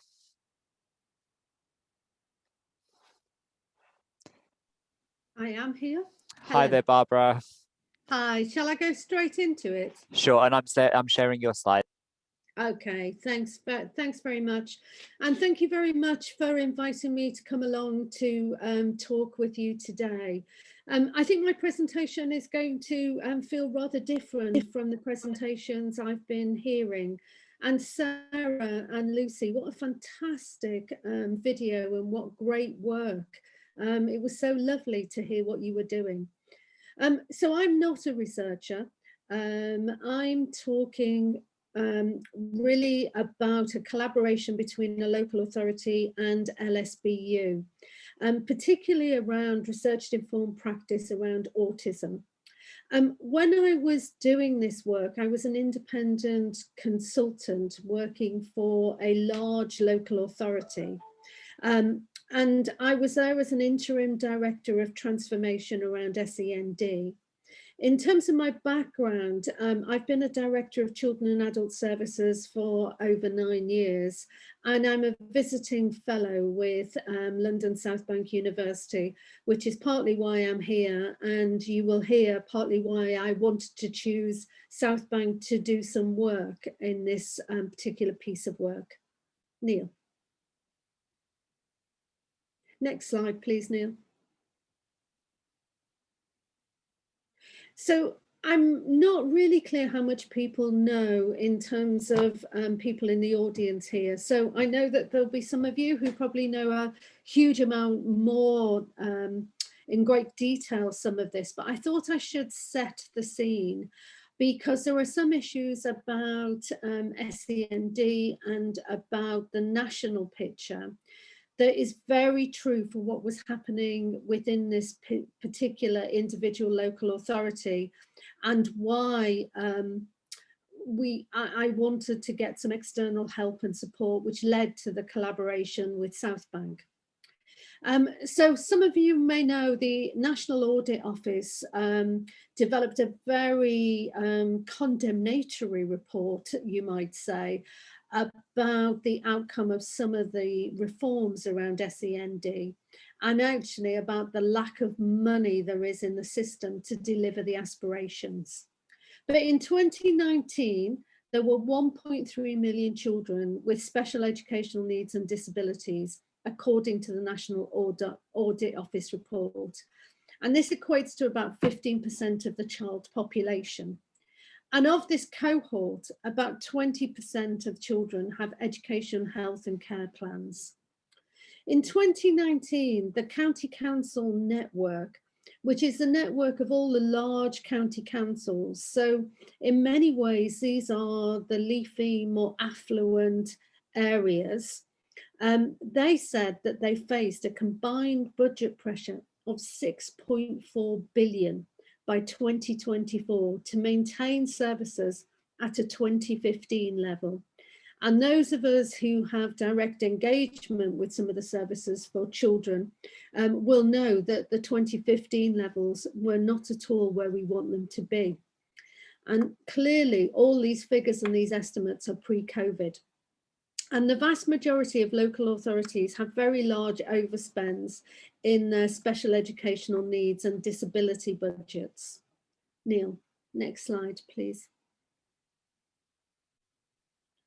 So the other bit of key background, there's this one about the Children and Family Act in 2014. I mean, this brought in really very significant changes, probably the greatest change in 30 or 40 years. And it had a really strong vision about developing less confrontational and more efficient system for children with disabilities and special educational needs, to bring a much greater focus on a child's life outcomes. So thinking much more holistically about a child. Really wanting parents to be fully involved at all stages, and for special educational needs and disabilities to be identified at the earliest point. And at the earliest point, so support could be wrapped around. It was really ambitious for children. And it did also keep enshrined in it the Key Children Act principle that you must always have regard to a child's wishes and feelings. Next slide. Next slide, please, Neil. So what was new within these new Children and Family Act 2014? What was different? What was new within the duties it brought in? A really big one was that the duties were extended to 25 years of age, up from 21. And a much stronger emphasis, and actually some real clear strategy duties on raising aspirations, really focusing on high aspirations. And a really strong emphasis on joint planning with health and education and local authorities, all trying to work together to wrap around the child. There was this really strong focus about getting support right to achieve in education and making what's called the local offer statutory. And the local offer in its simple form is usually a web-based offer that anyone can access that shows what is literally on offer for children with special educational needs and disabilities within an area. And it ended what was called, before 2014, School Action and School Action Plus, and moves much more into a graduated response.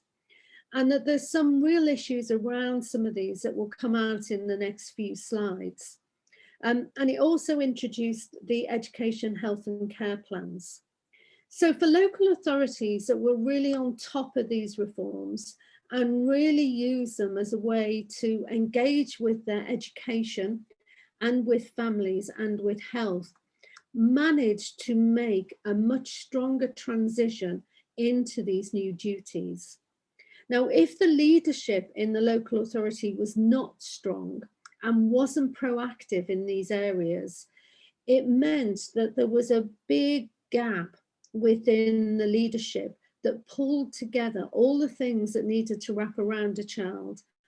And particularly the changing of school action and school action plus allowed some schools to be able to move away from their duties towards children who might have special educational needs or disability, rather than moving towards and offering them more.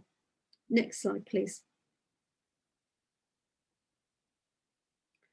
So in terms of the local authority I'm going to talk about, it is anonymised, and I would say you can, I don't want you to go looking to find it, because in some ways what I'm going to talk about you could find in other local authorities, and what's most important is the collaboration, which I'll talk about later. And in the local where I was working, there were very significant changes in the senior leadership and the political leadership. And that new leadership is truly transformative, but it has many legacy issues. But it was really wanting to be brave to tackle what some of the underlying issues were. And I think being brave is part of the reason why they were so open to agree to the collaboration with South Bank, because nobody really knew what the outcome was going to be when your colleagues within South Bank started to review and poke about in some of the services and to hold up the mirror about what the services looked like. So in 2020, at the beginning of 2020, there was 1,562 10,562 children in that authority with education, health and care plans, which is a very high number. But of those plans, 3,589 had the main need identified as autism, with a further 1,910 with the main need of speech, language and communication needs, which in some ways was also a subset of a number of children who also had autism. So that meant focusing on autism was a really big issue for this authority. The other thing within the authority is that it had a very significant number of special schools, and the majority of them were outstanding. And they had some real national award-winning practice. They also had a very high use of non-maintained independent schools that was really killing the budget and really reducing the money that was available for all children. So whilst there were some elements that were good, the system was broken.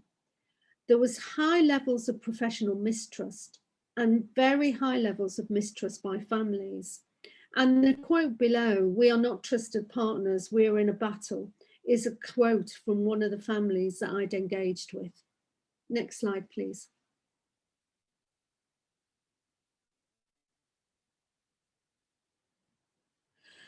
So why broker the collaboration and why broker with South Bank? So the very high levels of mistrust, and there was very high levels of expert voices within this local authority and the system. So I'm talking about health and I'm talking about schools and to some extent some of the voluntary sector partners too. But everybody was an expert within their own little corner of the world, and it actually created a great deal of silos. There's a lot of complex issues and a lot of heightened emotion and very emotive positions around autism. And actually it was my view in there as a director leading the transformation work that the system needed some external experts to challenge what had become very fixed positions and to help bring some best practice. Hence wanting to look externally and actually wanting to see whether or not going to a university would bring experts that were more neutral in their position. Because if we went for experts that was from a different local authority or a different part of the health system, I think they could have been seen to be very aligned to one of the silos that were operating within that authority. So why did I look to London South Bank? Well, I'm a visiting fellow, and I think one of your earlier speakers actually said the building of relationships is really important. And from having built some of those relationships, I really knew and understood about your reputation for your work in autism practice, and that you really deliver the nothing about us without us in the work that you do. It isn't a label that you use, it's a lived reality within the autism space, I would say. And I also knew that you could bring a research base to review aspects of the work within this local authority. Next slide, please.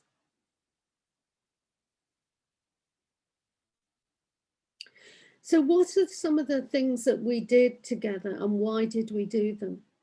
So the first thing that I wanted South Bank to look at was a review of education, health and care plans, particularly those, because this work was focused around autism.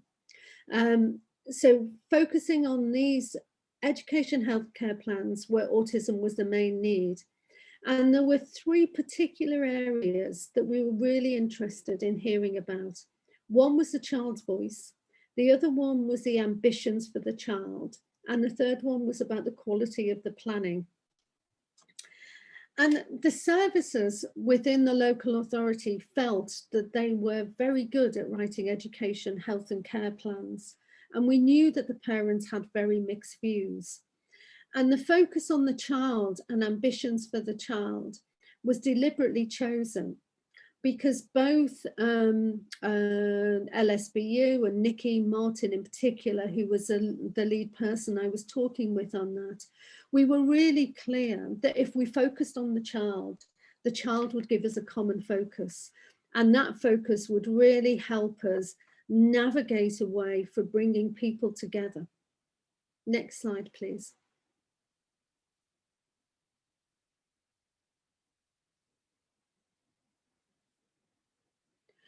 So the other thing that Nikki did was actually to work to produce an autism good practice top tip guide. And partly she did this because I was sort of in desperation by the culture within this authority. And as I say in brackets, I am sure that this could be found in other places too. So there was an absolute chase for the golden ticket of a diagnosis. And the whole system was geared up to try and find ways to get children to be diagnosed with autism, because they felt that if they had a diagnosis, then they could then put into place and access all the services that they needed. And it felt to me, and I think colleagues at LSBU agreed, that we needed to work on getting a cultural shift and a need to move beyond a diagnosis and actually try and find some way of developing a common language so we could talk about autism and autism traits and how people might be able to work together to support the child and the family. Very helpfully, one of the things that South Bank was able to say is that anxious parents are likely to seek a diagnosis and delays will always be stressful. And that labelling and diagnosis should not be the gateway to a resource. And the system was so embedded on chasing autism, there were actually children aged 2 who were getting autism diagnoses. Now, I'm not an expertise in this.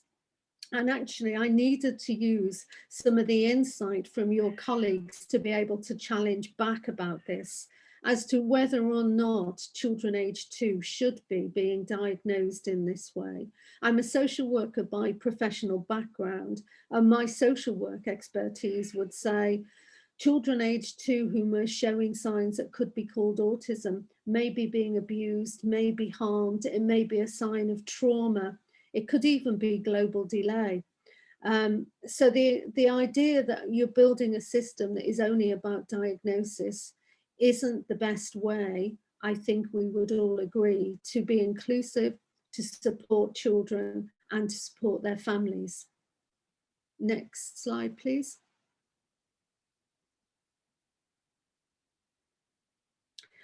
So the other piece of work we did that we called a rapid review is that there were 4 secondary schools that had specialist autism centres within them. And again, there were very polarised views about these units from professionals and from parents. And we needed to understand the value from money for investing. We've gone a bit too far, if we can go back. From investing in those units. And we also needed to understand what really were the benefits for the children. And we also wanted to open up the wider debate about inclusivity in education. One of the things that also happened in this local authority is that it had many outstanding schools, and the high level of schools with really high academic outturns meant that many of the schools were really lacking in inclusive practice. Next slide, please.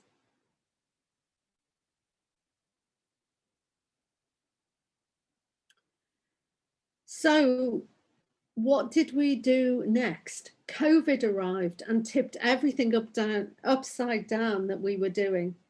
What was really impressive was LSBU's willingness and ability to respond flexibly and to respond in practical ways. One of the things that I was leading on once COVID hit was the weekly collaboration with the parent partnership, and to actually talk with parents and families about what it is that they needed. As you could imagine, there's a huge amount of stress for families during this time. And actually, from the work that we'd done and the collaboration that we'd opened up, it meant that we were able to engage with families and engage with them in a way that gave them support and assurance.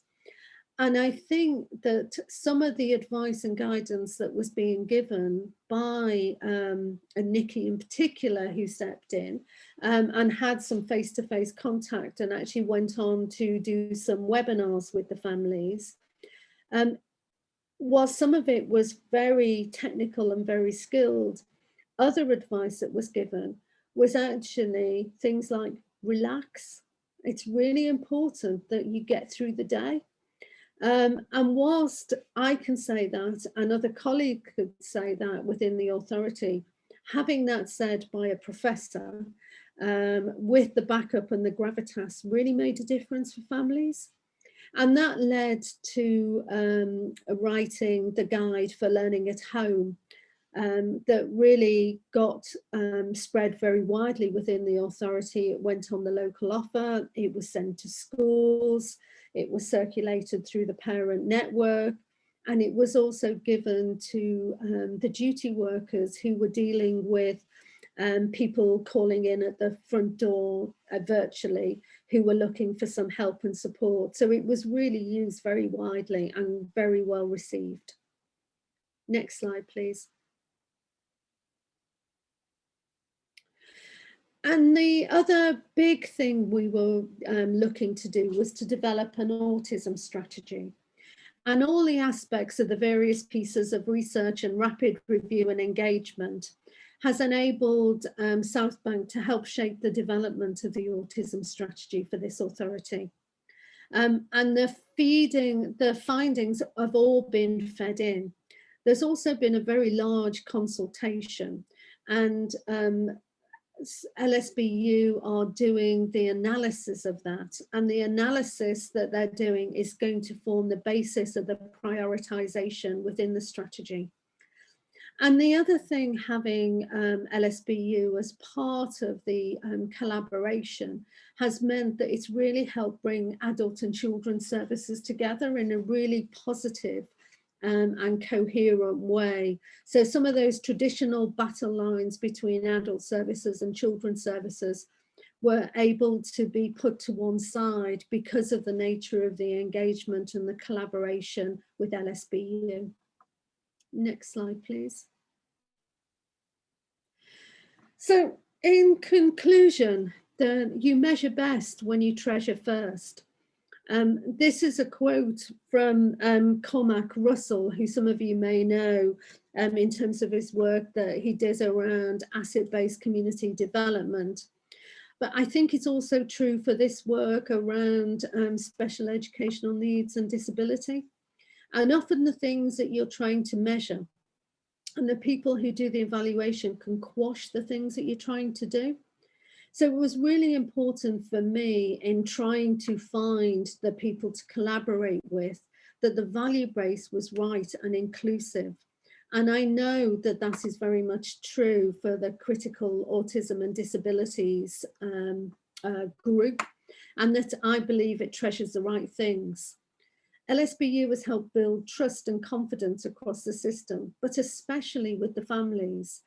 And for an authority where families were hugely mistrustful, that is so important, because without trust, they're not going to engage and have confidence that we can help them get the right solutions for their children.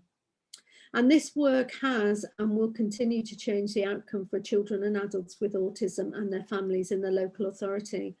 And I think it's a really positive exemplar about how to collaborate and how impactful that collaboration can be. So that's it from me. Thank you. Thank you so much, Barbara. I would like to invite our previous panelists to join us. So Nikki, Sharon and Lucy. Hi there. We've got time for probably one question for each group, if that's okay. So Nikki and Sharon, we'll start with you, and there's a question in the Q&A box.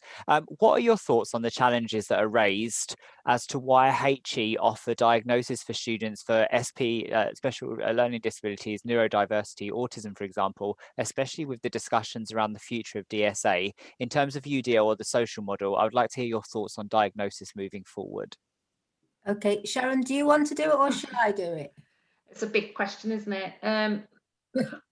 I'll follow you, Nikki. Right. Okay, well, our research is built on a massive review of the Disabled Students Allowance, where it's expressed as something called Layer's Triangle. Jeff Layer, who's the Pro Vice Chancellor in Wolverhampton, is taking a lead on this. And his argument is a very, very broad base of universal design for learning would minimise the requirements for reasonable adjustments for some students who at the moment have to go through a medical model gateway of diagnosis to access the curriculum and other aspects of university life, which is sort of considered to be less than inclusive.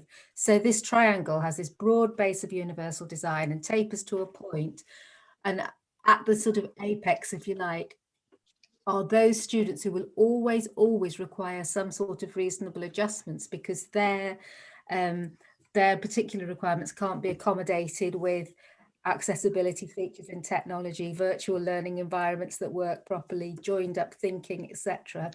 At the moment, I think there's too much of a medical model gateway to the services which are delivered by the Disabled Students Allowance, and that's where diagnosis comes in. But I also feel very strongly that doing away with bespoke specialist support for those students that need it would be a mistake. So universal design is part of a story, I would say. I don't know what you think, Sharon, if there's anything you want to add or contradict. No, yeah, I'd agree with that. I mean, universal design for learning will include more students, but there will always be those with very specific needs who need specialist support. And I mean, Disabled Students Allowance, the DSA, that's under review. I think how that is used could be better utilised in universities. And Nikki's said it there, really. It leaves staff like myself as gatekeepers, which could be quite an uncomfortable position to be in. And as someone who's a social model practitioner and a disabled person, forcing students to produce medical evidence all the time goes across my positionality and how I feel as a professional. There is the other side to this, though. So my particular specialism is autism and ADHD. And I think universities have a useful part to play in helping students to facilitate access to assessment, though, because even for dyslexia as well, because it doesn't just have to be seen as a medical document as a way through that gateway to support. Certainly for autistic learners and those with ADHD, it can very much be about learning to know who you are as a person and having answers to questions and understanding why you see the world in a different way. And that can actually be very empowering. I have a lot of students who approach that I see that will say, I think I'm autistic, I think I've got ADHD. So we talk about reasons why they feel that.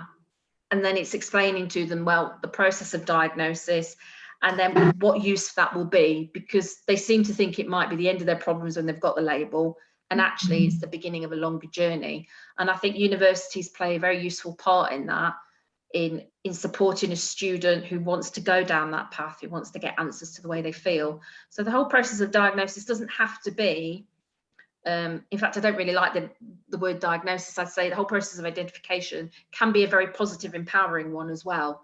But at the moment, while it's driving a medical model agenda, it's not particularly helpful, not for students, no.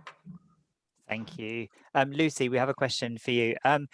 All of your research and projects incredibly positive. What were some of the challenges that you kind of faced in that? Obviously, partnerships can be tricky, so if you could just share some of those. Sure. Yeah, so as you could tell from the presentation, you know, it was overall a really positive experience and a positive partnership. So I think we're very fortunate in that respect. From my point of view, I think some challenges come from simply the fact that, you know, academia is in a very different, we work in a very different context. So actually, some of the kind of stumbling blocks that we experienced were things, kind of administrative things, you know, so things like ethics. Obviously, the Faith and Belief Forum have their own kind of protocols in terms of going into schools, you know, taking students out of schools for link days, all that sort of stuff. And then when you add a level of research that's involved, things can become quite tricky. So in terms of kind of navigating those gatekeepers, you know, the channels of consent, you know, am I representative of Faith and Belief Forum? Because obviously they can open up channels, but it's so important for the participants to realize that, yes, they're taking part in the school linking program, but actually I am separate. I'm an external researcher. You know, so I may have been introduced as Miss, you know, with the Faith and Belief Forum team, but actually it's what was really important for me was to understand that, okay, no, this is a separate piece of research. So it was kind of clarifying, you know, things like that. That was a tricky thing to do. And then I think the other kind of potential disconnect in terms of moving forward with organizations, something that I learned was we often use a different language. And part of my approach, I talked about adopting an approach called double reflexivity, which is kind of a methodological approach. And what it does is recognize that actually it's the staff, it's the Faith and Belief Forum staff, they have a reflexive and an intrinsic knowledge of their work. So for anything kind of academic or based in theory, for anything to have an impact on practice, it has to be able to speak to those on the ground. So, and that was a consideration for me when it came to language. So I was very keen to feed back on findings throughout the research process. So after doing months of statistical analysis, it was important for me to translate that into language that the organization, or that resonates with the organization and resonates with their work on the ground. So things like that. So it's just recognizing the kind of administrative side of university working, as well as some of those ideas kind of based around the language that we use and speaking about that partnership in ways that all stakeholders will understand.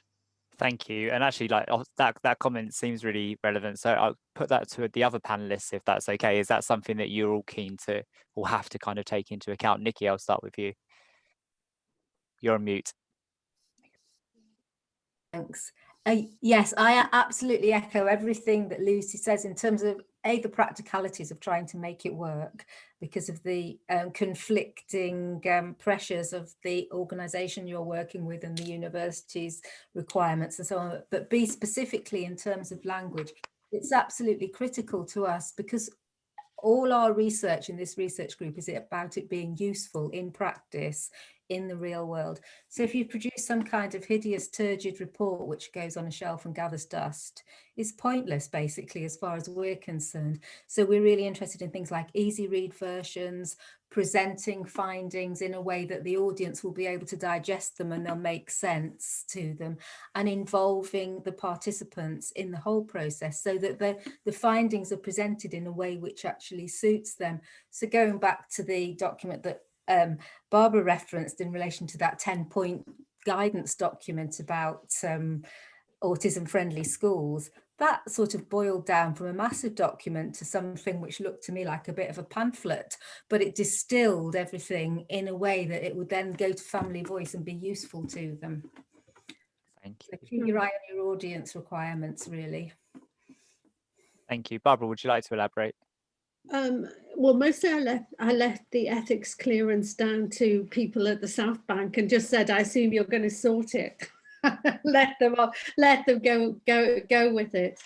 But I would say there was quite a lot of skepticism within the local authority about why are you going to a university, and all they want to do is, if I say users, to write a report. They just want to use us as like guinea pigs to fulfill their own research agenda. So to be able to position it that isn't what you want to do. But actually, I would have to say, Nikki, a lot down to the skill of you and some of the people who worked with us, that actually they were able to say these agendas come together. I guess that's a bit like you, Lucy. Who is no relation of mine, I must say. It might be a bit like you, Lucy, in terms of how you had to describe being Miss and the researcher at the same time. Thank you. Absolutely, absolutely. Especially when there's a kind of a multitude of different participants, different stakeholders, you know, and sometimes with a variety of ages. You know, so for me, working with young people as well is an additional consideration. Thank you. Sharon, was there anything you wanted to add before I move on? Not really. I think everybody's covered it. Yeah, Thank you. I'd cover all of that. Thank you. And Barbara, final question for you, and then we are going to go for break. Do you feel that a lot of the work that you're doing fits with the so-called medicalisation agenda, i.e. medicate over two sex? So I've scribbled it down and I cannot read my writing. Two sex. Medicate/over-medicate as opposed to more broad and varied approaches? Well, I think Sharon put it far more eloquently than I can. I think it's, yes, I would say, you know, chasing a diagnosis can be seen as having a very overriding medical model. And actually part of the challenge I had in terms of talking with families and some professionals is I'm not against having a diagnosis, but actually when you do it and how you might, as an older young person or a young adult, be in control of doing that yourself is very different than what's happening to a 2-year-old. And I think we haven't got the right language between what an if I use the word assessment, so how might professionals be able to work with the child and the family to understand why the child might be displaying whatever it's displaying, its behaviours, its symptoms, to understand why it might be there, so you can get the right help wrapped around the child and the family, which may or may not be a step onto a diagnosis.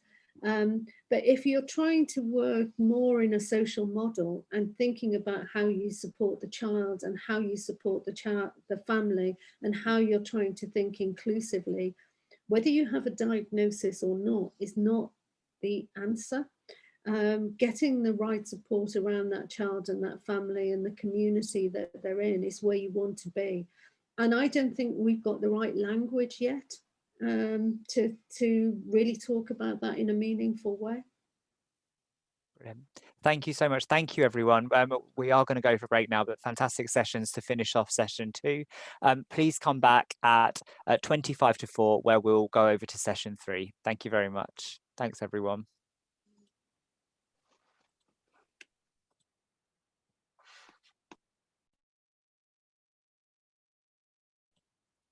Hello again, everyone. Welcome back from that short break.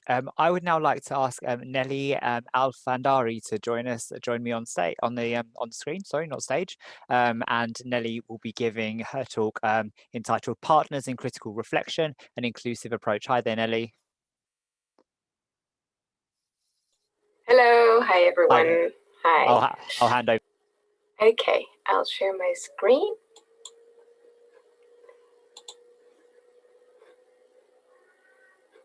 And share. And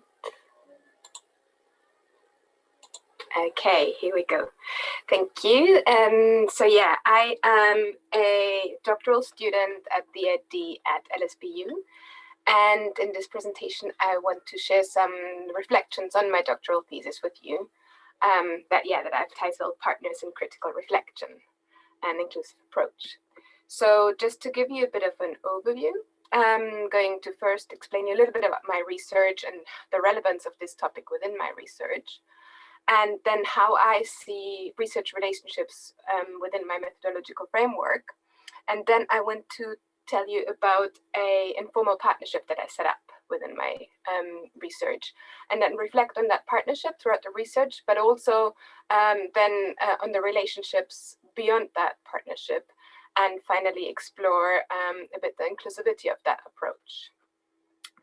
Okay, so just the research overview. So my research was about the question, how can critical pedagogies create an inclusive space for learning in the secondary school classroom? And for this, I worked with 3 different secondary school teachers in London, Reading, and Barcelona, who all were exploring critical pedagogies, and with that I mean pedagogies derived from Freire's pedagogy of the oppressed, and who were trying that out in their classrooms. I'm going to talk to you in particular about one of the schools in Reading today. So this research was kind of set in the context of soaring inclusion rates for students from marginalized communities and with diverse learning needs, especially here in the UK. And I was interested how critical pedagogies can be an intervention in that. I was really keen when I set out to do this research to apply the same critical and inclusive pedagogies that I was looking at in my own research frame. And as part of that, I was really keen on forming kind of what I'm calling reciprocal research relationships.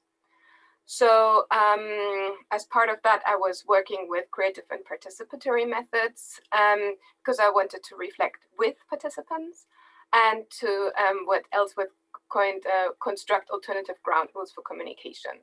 I'm not going to go too much into that, but you'll see some of the outcomes of that. So yeah, what do I mean with reciprocal research relations? So I was really interested in, or really resonated with me, what Freire coined as a kind of the action reflection cycle.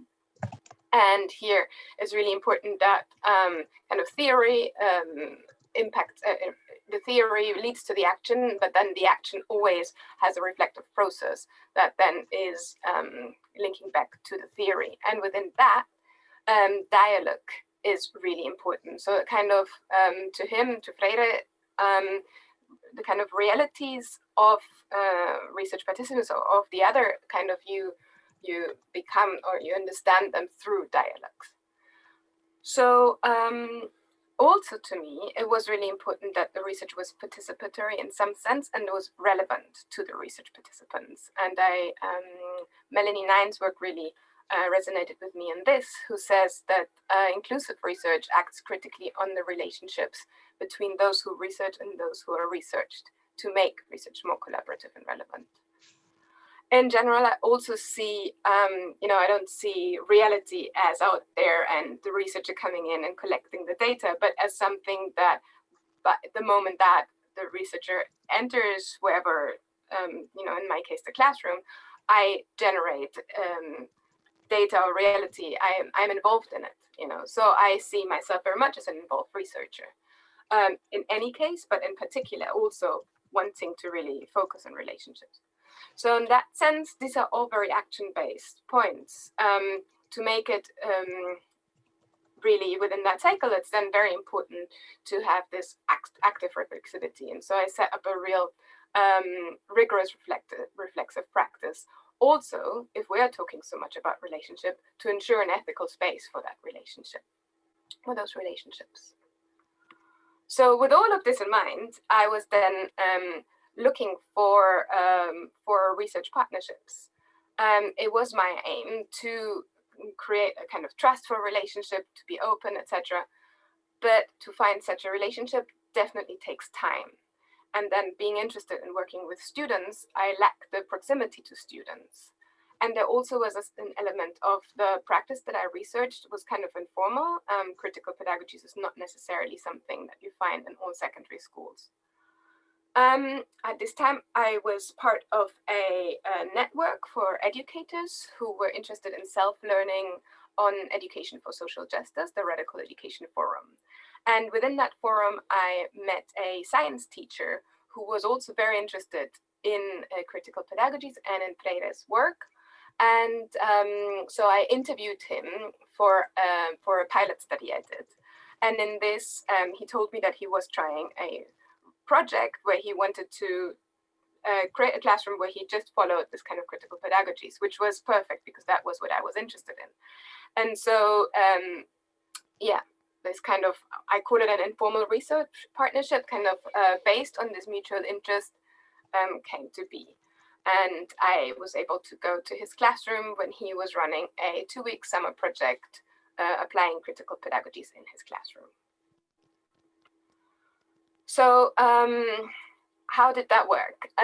For me, it was really important, as I mentioned before, this idea of knowing with rather than knowing about. And as part of one of the research workshops, I ran a theater workshop in the class where I asked the students and the teacher to create theater-based images of different things, amongst other the word learning. And you can see that picture up here, Alexis, the science teacher, doing his image of the word learning. And he put his hand to his ear, and I felt really resonated in that, that an understanding of learning is learning with. I felt that kind of shared situatedness that we had, so being both interested in the same idea, really helped me as a person coming from the outside to connect to this classroom setting.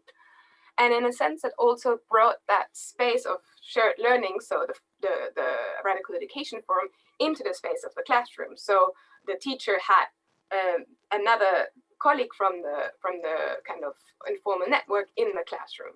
And then as well, this relationship, that space came into the space of the research, and the conversations, the reflections we had together really merged with those reflections we would have in the network and the Radical Education Forum. That kind of complicity of being interested in the same thing and wanting to try out the same thing, I felt kind of cut through the performativity also of he being the teacher, I'm being the researcher, but just two people interested in the same thing.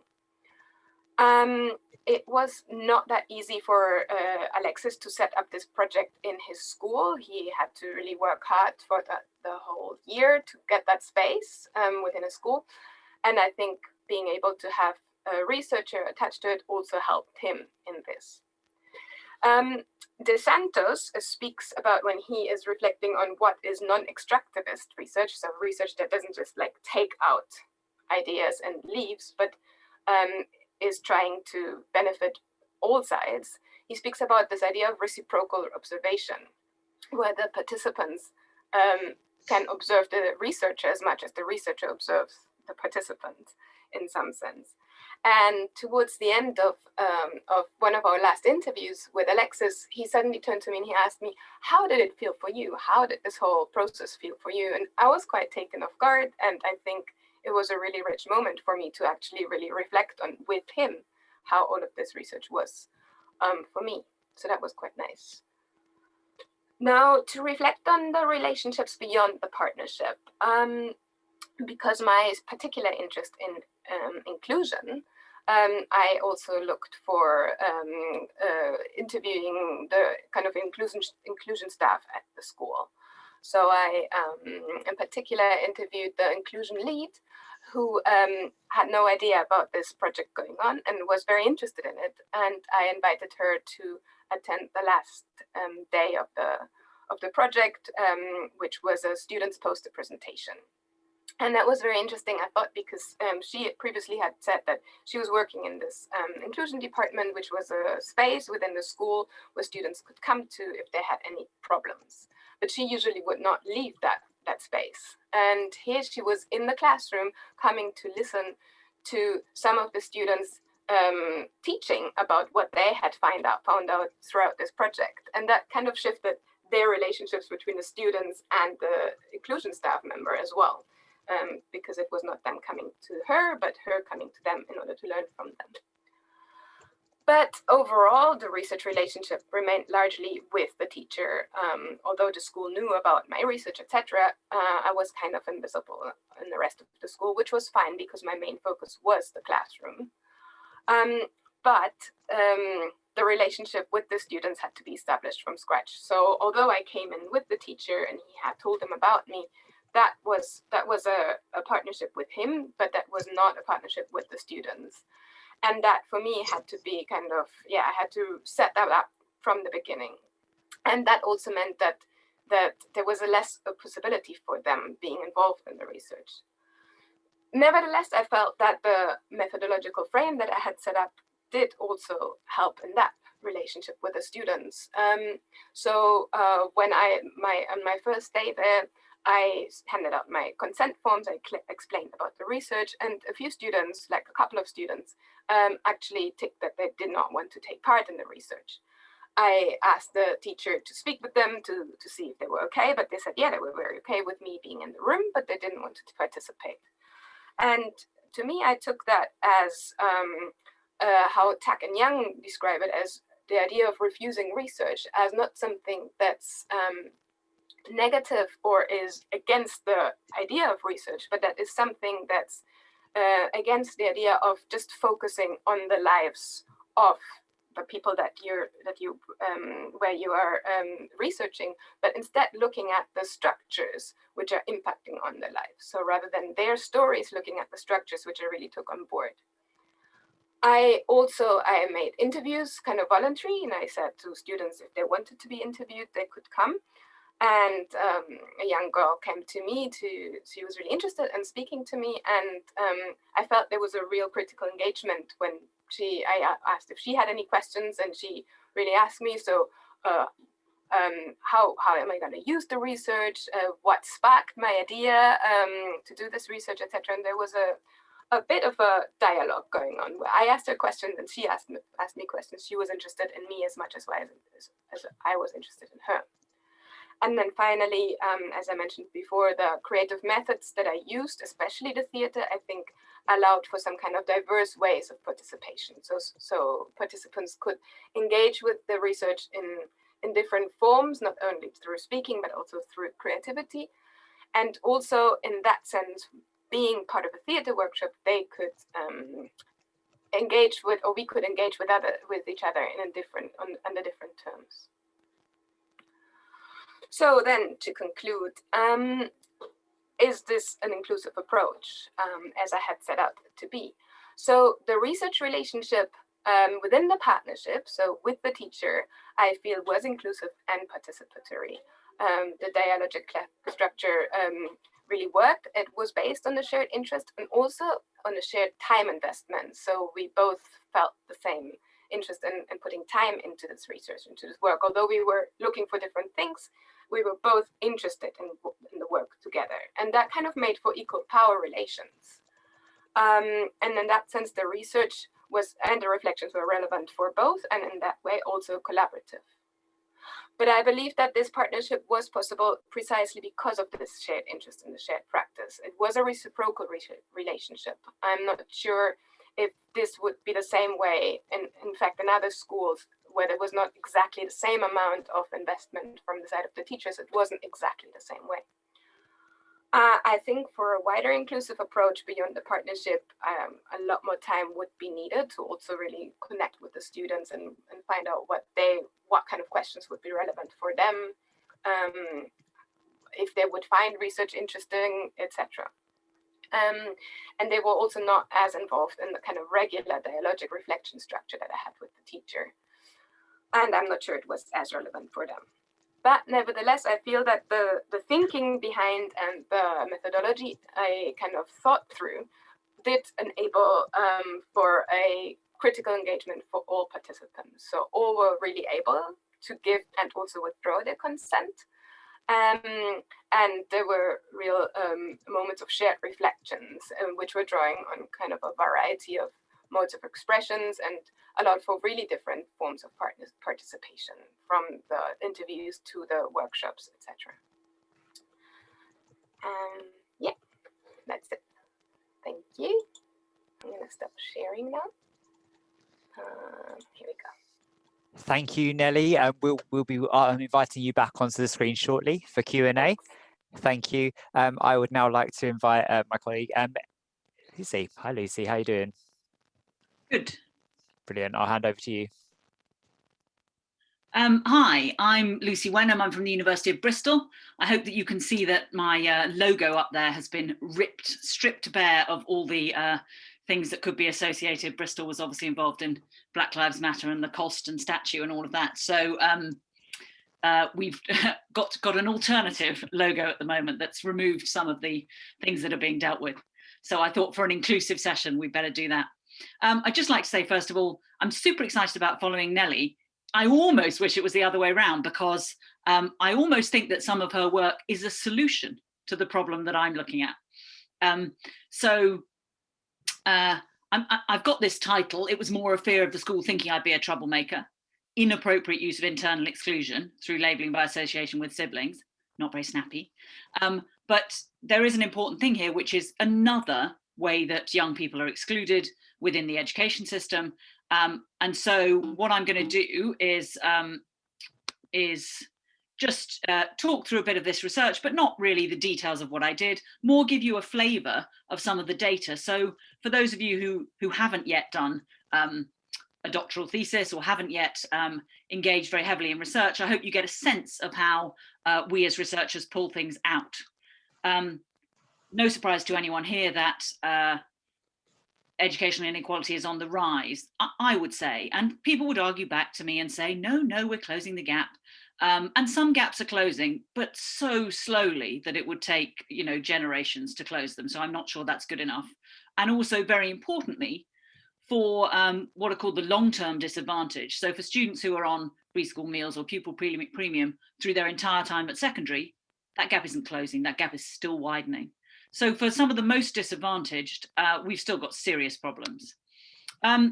So this little theme came out of an ethnography that I did in a London secondary school, so similar to a lot of the people here, trying to give a voice to marginalised students. And these students were actually all people that had spent some time in a withdrawal unit at school. They mostly just following low-level disruption. So I'm sure many of you are familiar with the way that they fall foul of some of these zero-tolerance behaviour management policies. So I was already a teacher in the school, and I was looking for something that I could research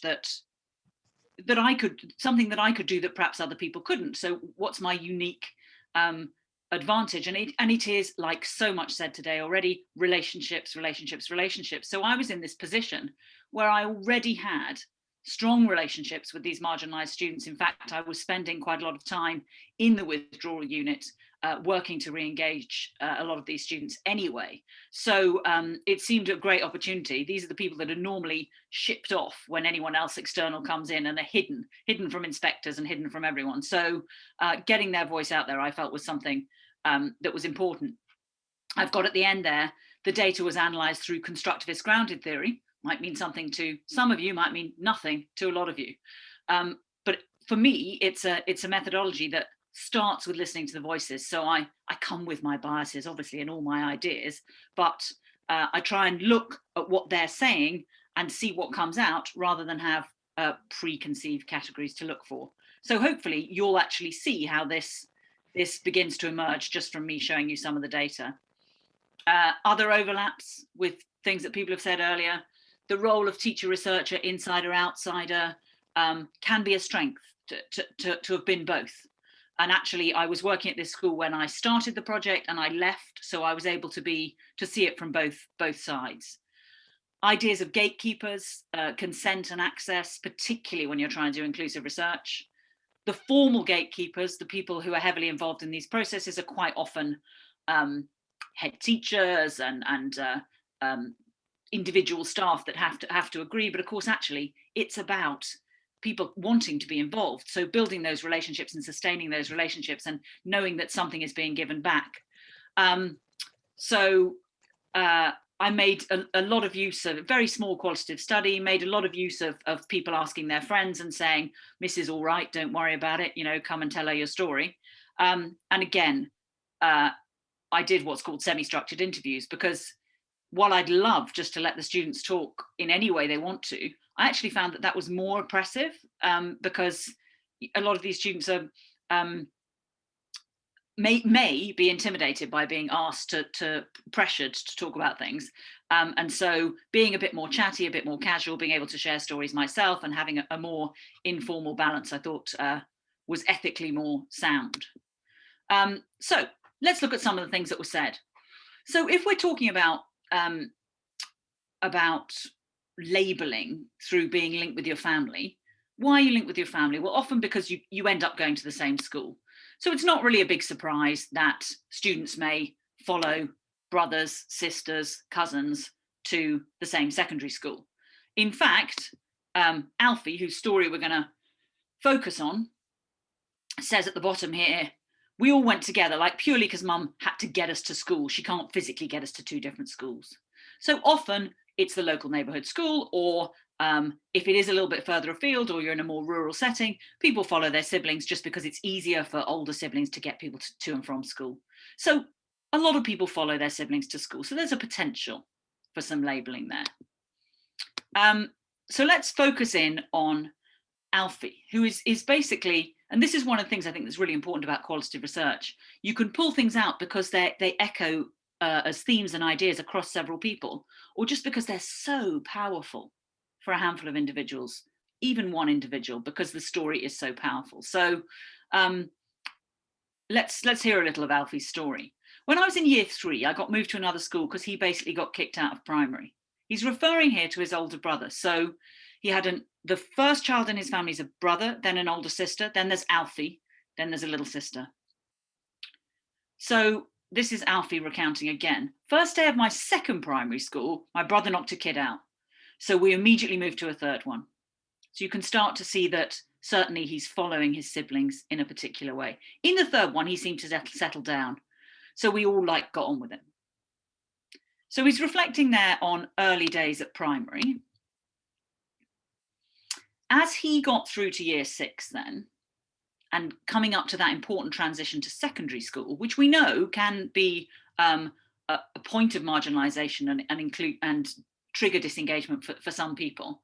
He says, when I got through to year 6, my sister was Our Saviour's school, but she'd previously been to Ashtonville. Ashtonville is the local school where it would have been natural to go to. My brother I think he was in between schools because he'd been kicked out of one and was waiting for a place in another. So I went to Our Saviour's because my mum didn't want me to go into Ashtonville. So there, both of the older siblings have had some problems already. Alfie, as the third child, would be following them both to the same secondary school, but in this setup ends up his brother's at that point excluded, so he ends up following his sister to a slightly further away school. When I went to that school, no one from my primary school went there, which is because it wasn't the nearest one, in part.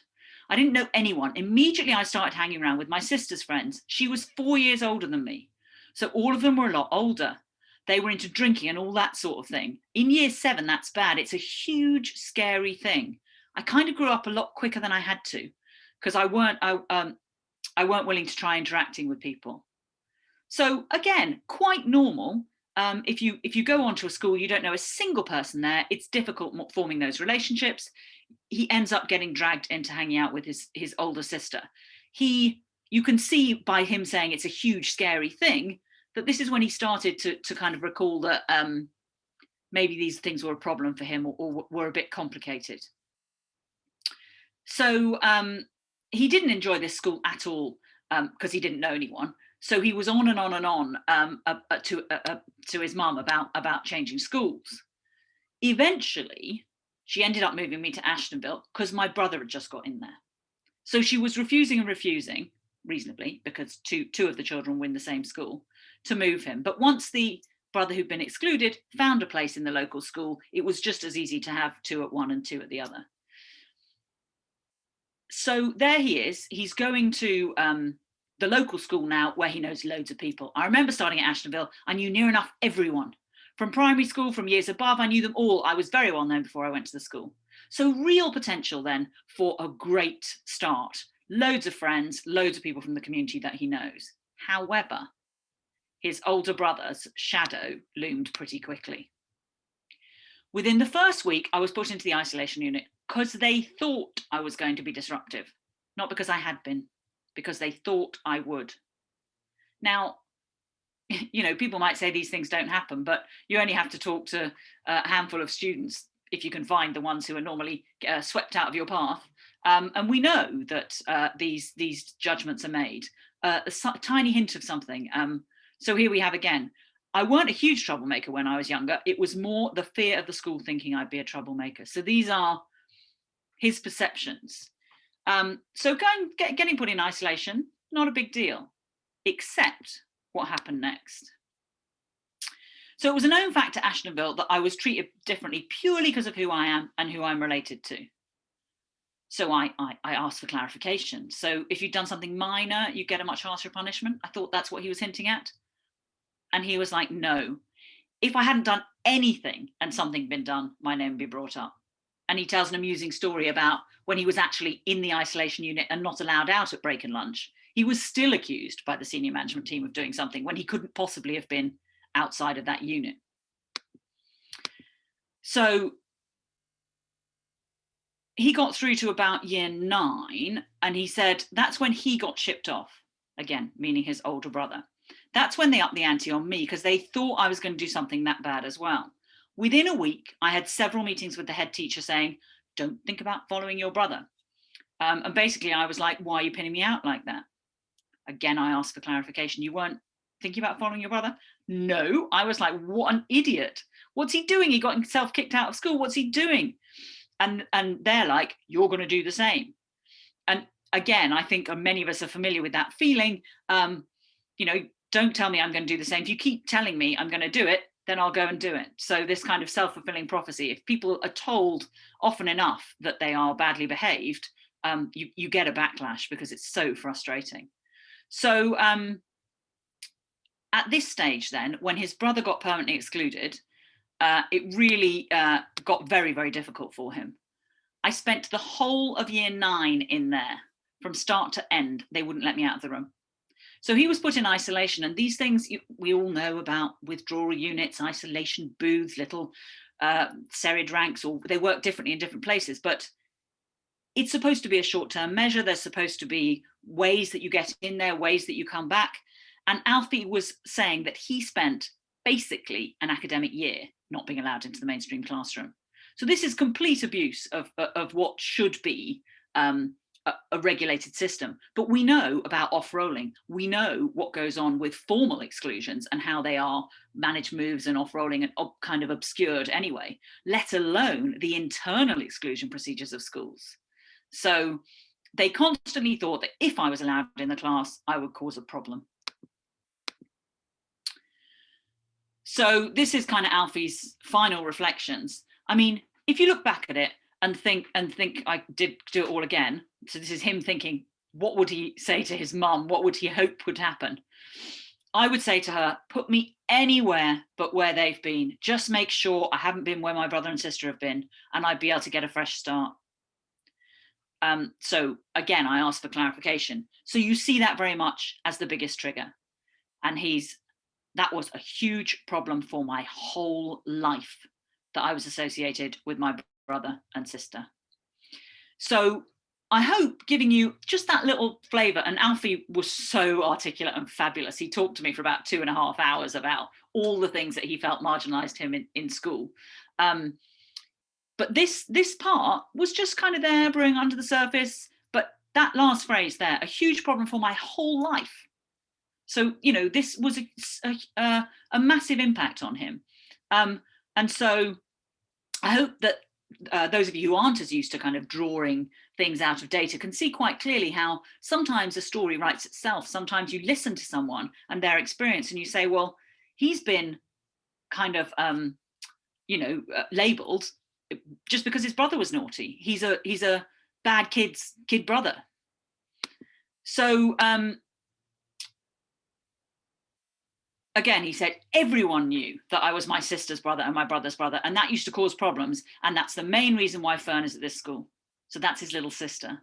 So if she'd gone to Ashtonville, it would have been a case of, here's another bachelor, they're going to be a little shit, they're going to do this, they're going to do that. And so he did feel at least that somehow a lesson was learnt for his younger sister, who was a few years younger again, that she didn't follow the eldest two. But there was no getting around it for him. So I thought it was more interesting today to listen to him rather than to listen to me. And so then what do? We listen to these people and we hope to be able to get something useful out of it for the future, for more inclusive practice, for counteracting barriers to learning. So there are several theoretical frameworks if you're interested in that sort of thing. So the idea of stigma, being labelled really, Goffman is the kind of guru on that, and courtesy stigma in particular is about being associated with someone else. So you hang out with someone who has a particular what is seen as a deficit or labelled as a deficit, which might not be, but in some instances, of course, things are overt. So bad behaviour is overt, although agreement on what is bad may not be. And so another theoretical framework, going back to Nellie's talk, is actually, I would say, Paulo Freire's work again of critical pedagogy. So you'll hear from what Nellie has said that some of the things that are very much involved in critical pedagogy are mutual respect, a much more even power relationship, listening to students, having a dialogue, giving them a voice.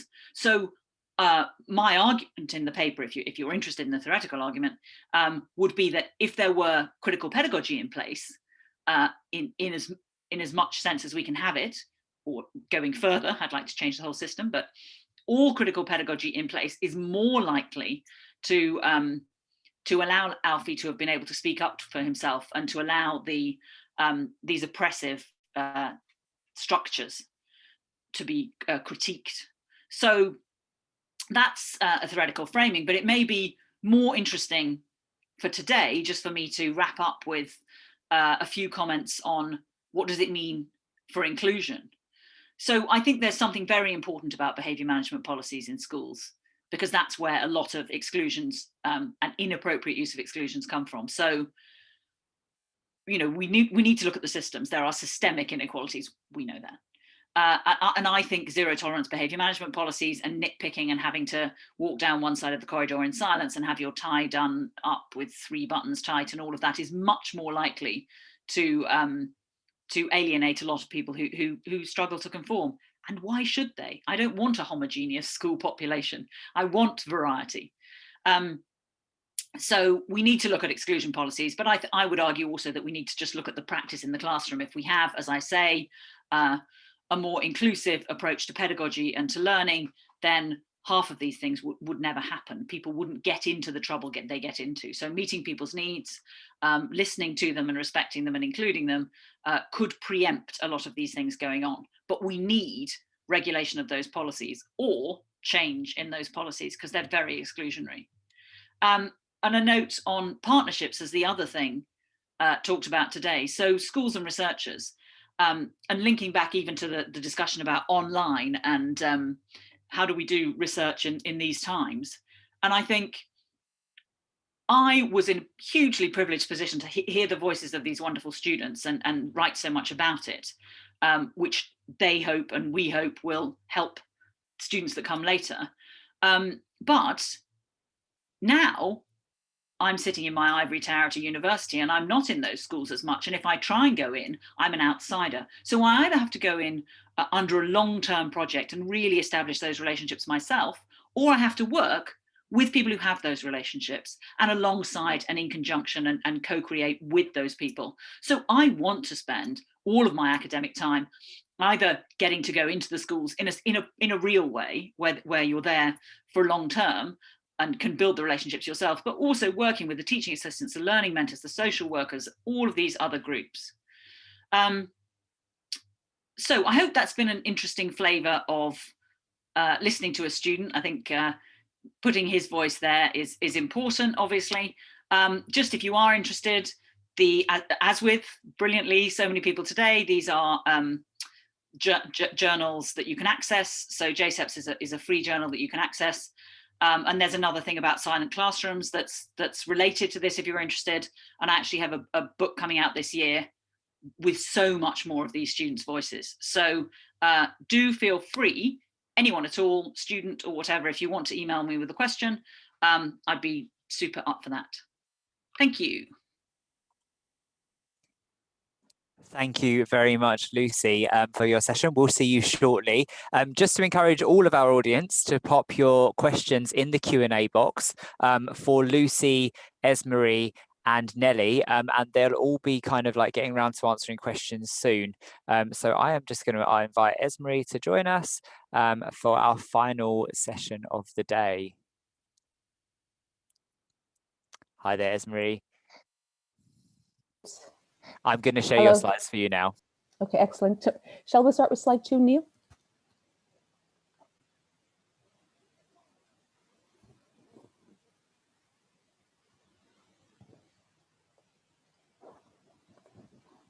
Bear with me. It's okay, take your time. There we go. Thank you. Okay. Hello, everyone. Thank you for coming. My name is Esmery Miller, and I'm a lecturer in criminology at London South Bank University. Okay, so today I'll be sharing with you some research in progress. Well, it's developing research, so it's research building on research. So it's about expanding my current research on Black racialized youth. And my research focuses at the moment on the criminal justice system, so the youth justice system. And during the process of this research, especially during my PhD, in the process of writing and putting together pieces of work, I came to realize that I concluded an overarching logic that resulted from the interviews that I did and the documentary research that I did. And the logic was that the current narratives on racialized youth is too wedded or too focused on crime and punishment. So that way of thinking contributed to a kind of to a very productive process of practice that focused purely on law and order thinking and practice and criminal justice thinking and practice. So there's this association between racialized youth and deviance in my research. And there are many reasons why I came to that conclusion, right? But I've just given a teaser here. So my research, I should say from the outset that my research contexts are Canada and England.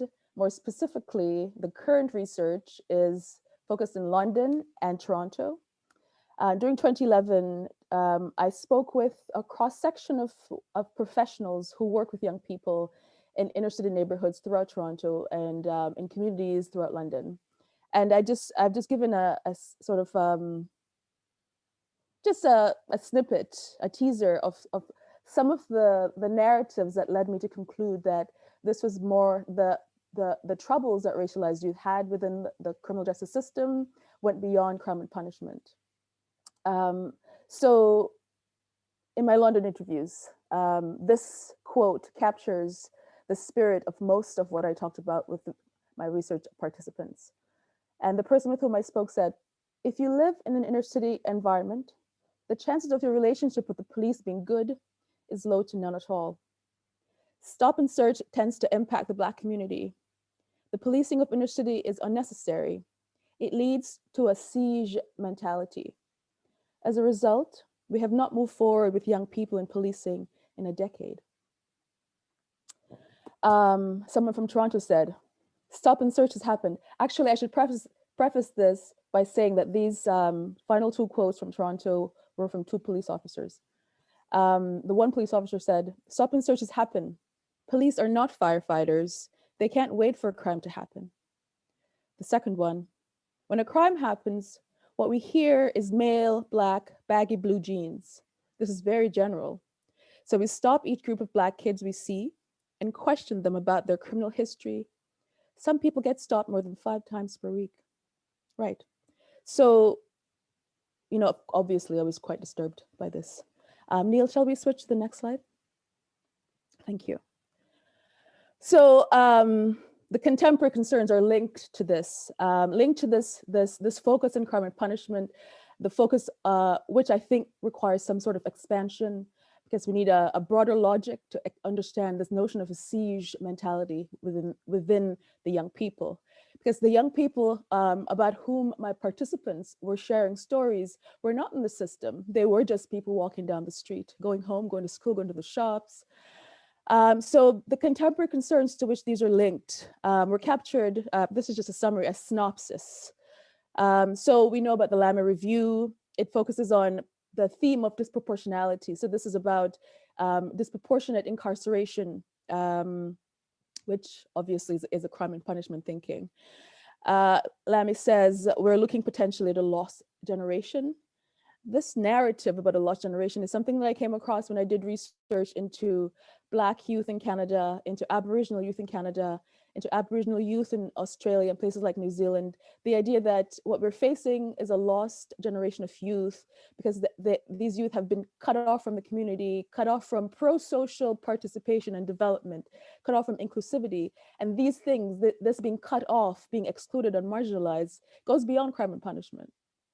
Right, so the problem, so Lamy spoke of this in 2017. So his research came from previous to 2017. In 2020, we see that the problem endures. But interestingly, custodial rates in general for all youth, despite ethnicity, gender, class, etc., have fallen by 70%.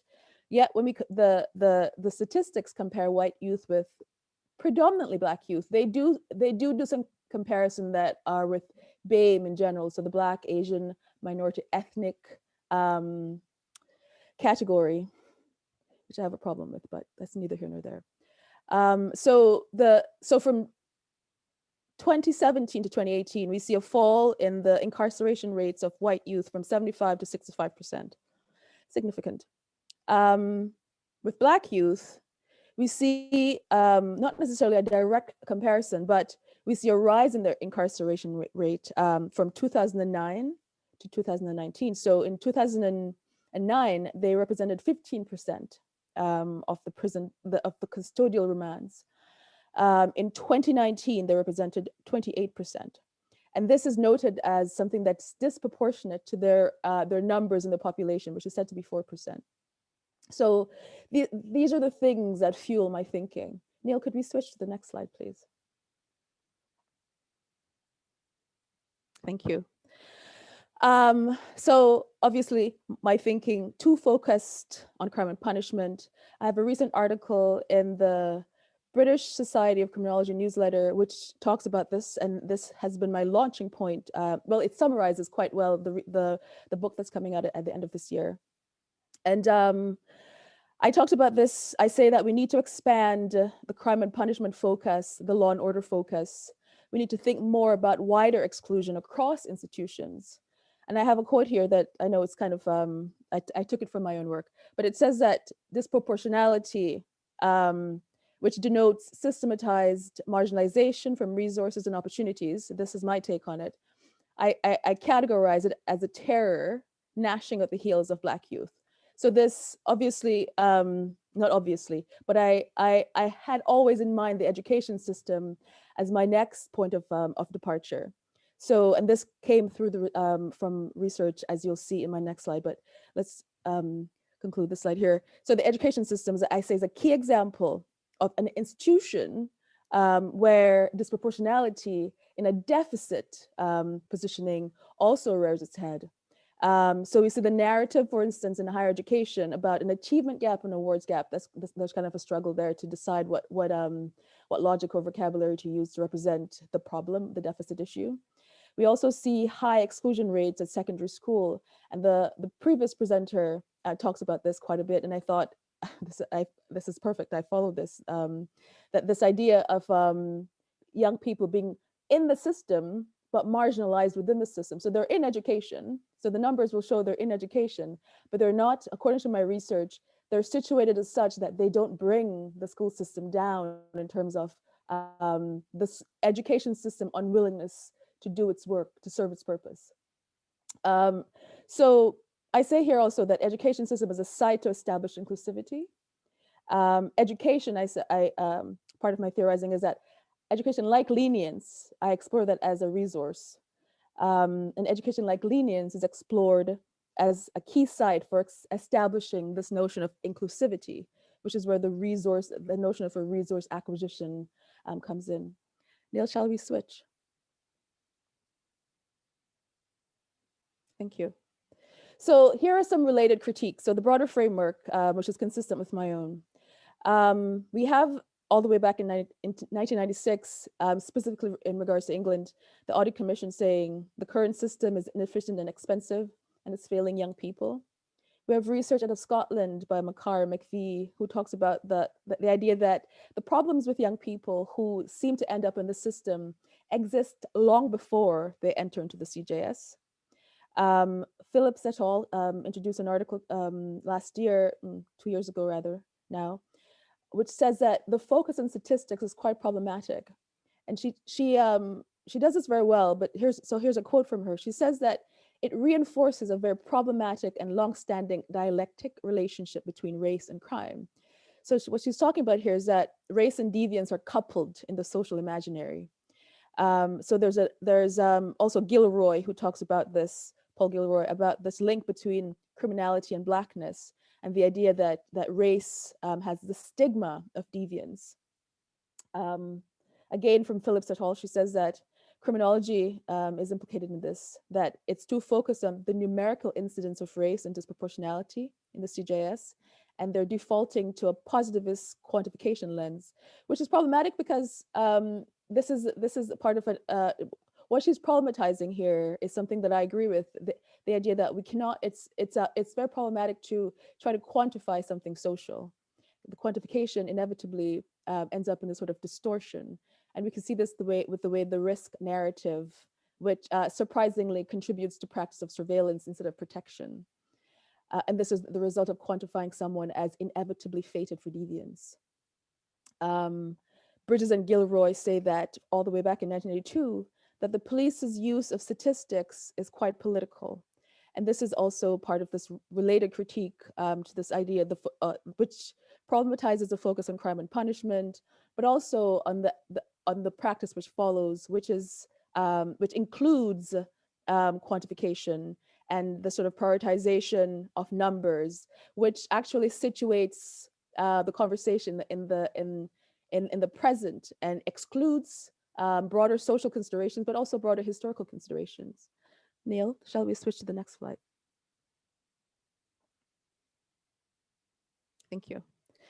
So my approach takes its logic from the critical race theory, and what critical race theory prioritizes is this historical thinking that I mentioned briefly, and it's that contemporary disproportionate deficit positioning, right? So the positioning that I say that youth find themselves in across institutions is a continuity of racialized people's original exclusion from modern rights. So the idea is that, of course, there's a deficit positioning. This has always been the case. It's part of this effort by critical race theorists to say that we're subscribing to magical thinking. We have simply erased the trajectory, which needs to be recognized and explored. So part of my theorizing is that I've noted here on the slide that we should explore realities beyond crime and punishment, that we should explore the punitive outcomes that are apparent in contemporary youth justice as continuities of the wider historic exclusion of racialized peoples from the benefits of modern rights. So in my PhD research and in the piece of work that I'm concluding, I've adopted and adapted this notion of love, rights, and solidarity. And it's taken from the work of a Frankfurt School theorist named Axel Honneth. I won't get into that, although it's quite interesting. But love, rights, and solidarity is a representation of modern institutions. So these institutions that critical race theorists say that we've been excluded from. So love, I say adopt and adapt because there's what Honneth says as an ideal. Actually, I should be fair and say that what Honneth does say is that these are sites where both exclusion and inclusion play out. He doesn't mention race. I think he mentions race very, very briefly, but I thought this was very interesting because it's a framework that gives us an opportunity to talk about modernity itself. So love represents the family, so our opportunity for socialization. And within the family, we can suffer respect or disrespect. And this informs how we become, how we develop and expand our thinking and our practice beyond the home as wider social participants, right? So, and we know that part of why I was attracted to this is that this customary criminalization of Black families as failing in their duty. So part of what I've added to what Honneth talks about is that, sure, we think of the family as a private sphere, but that's also quite magical thinking. We're ignoring the reality because the family, like all institutions, the family is also prone to the caprices of interventions from external forces, from sociopolitical changes. They simply can't avoid this by closing their doors. So the family itself is an interesting site for discussing these notions of inclusivity because of that relationship with youth and because the youth are also in the process of developing their educational process. So it's not just taking place in institutions that say they're education institutions.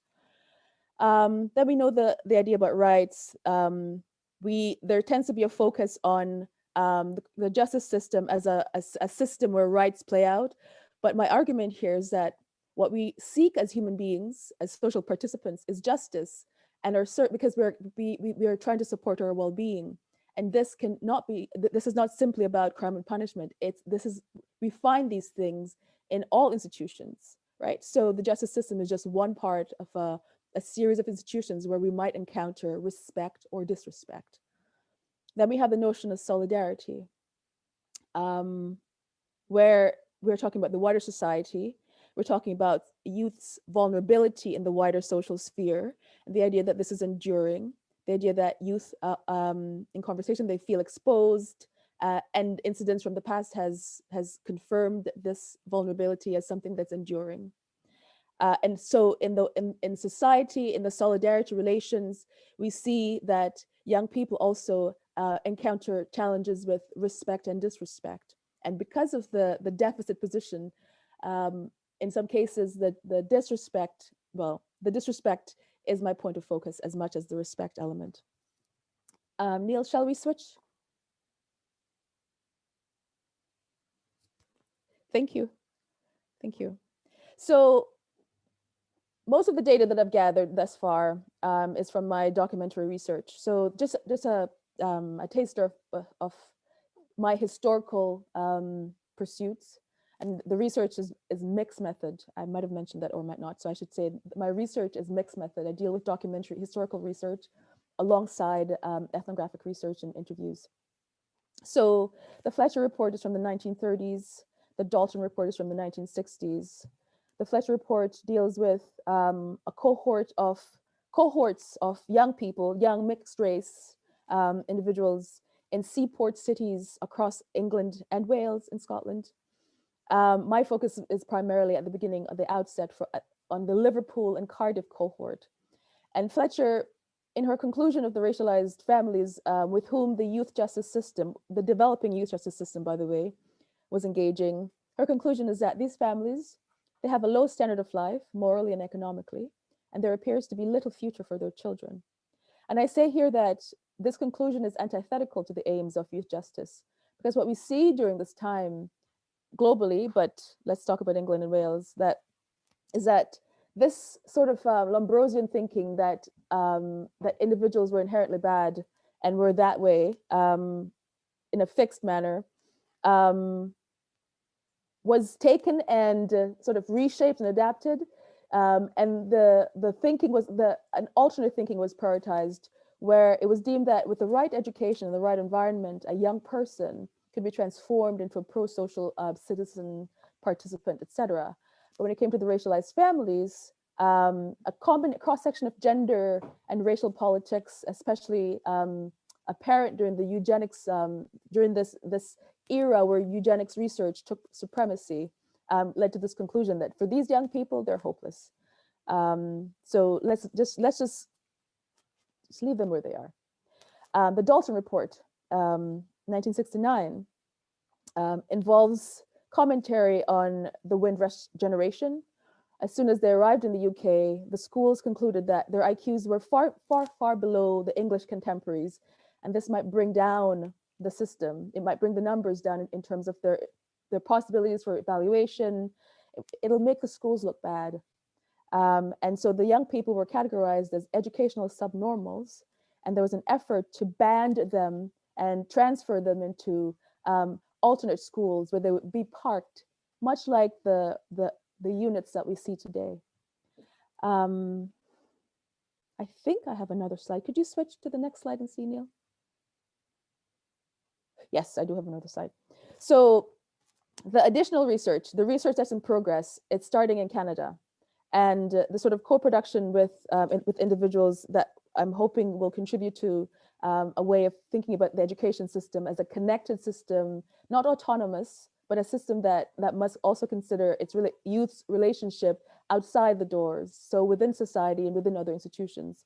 It starts in Canada, and I've just gotten ethics approval for this actually, so I'm starting with an initial survey of youth justice professionals across Canada.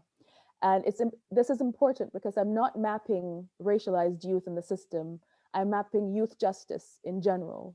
Because I think once again, we risk reifying this notion of race by confirming research that does always focus on race, race, race. I think that I want to look at the entire palette. I want to map the whole thing. And race is a major theme, but it's not the only theme that must be considered. So the next phase obviously will include England and will include young people. And this is just my concluding statement. So the need to expand beyond crime and punishment thinking and practice, but this better understanding that I'm seeking still has yet to be determined because I haven't gathered the data. I have the historical data, but I'm excited about talking to youth justice professionals across Canada, and I'm talking like across the spectrum. So it'll be interesting to see what someone in Prince Edward Island has to say about youth justice in British Columbia, in the Northwest Territories, and then in Toronto and Montreal and Vancouver. Yeah, so we shall switch. Neil, shall we see the next slide? Yes, so it's just a reiteration of what I'd mentioned before. I know I've left a great deal out, but that just leaves a great deal of room for questions. And that's the end. Thank you. Thank you, Esmery. I'd like to invite Nelly and Lucy to join us on screen. Hi there, Lucy. Hi, Nelly. Hi. Hi there. So, Nelly, we have a question for you that came in. How did the teachers balance critical pedagogy and high-stakes test priority in our neoliberal schooling? Yeah, that was really quite difficult for the teacher that I was talking about. It took him about a year of convincing his department and his senior management that this was a really good idea. And what he got from what was meant to be a whole term, what he got was the last 2 weeks or last kind of 1.5 weeks of term. And the summer, it was the summer with this like real heat wave in the UK, and that's what he got. But actually, and while all the other classes were watching movies and doing all sorts of activities, but actually it really worked out because the kids loved the kind of approach that it is like student-led research. I didn't talk about this because it didn't fit into my presentation, but they did this kind of student-led research on controversial issues in science that terminated with a big student-led poster conference to which he invited all sorts of media senior management. And they were just impressed with the level of depth of work that the students delivered and the knowledge, etc. And also throughout senior management came in. And so he was actually able from then on to do that every year since then. So, but you also had a very understanding head teacher. But it still is not connected. It still is something that has to be apart from the testing, which is a real shame because actually I think the learning that I've seen, the kind of text that I've seen students engage with in these 2 weeks was such much higher level than what they usually read. And actually, I was going to connect that to what you said earlier, Lucy, that you'd really like to work, in more partnerships and more detail, like closely to schools, etc., in a way that's mirrored in the university sector, where we also, in order to create this kind of critical dialogic partnerships with schools or with students or with teachers, with all there's not much time, like the system doesn't allow for that. Yeah, Lucy, would you like to respond?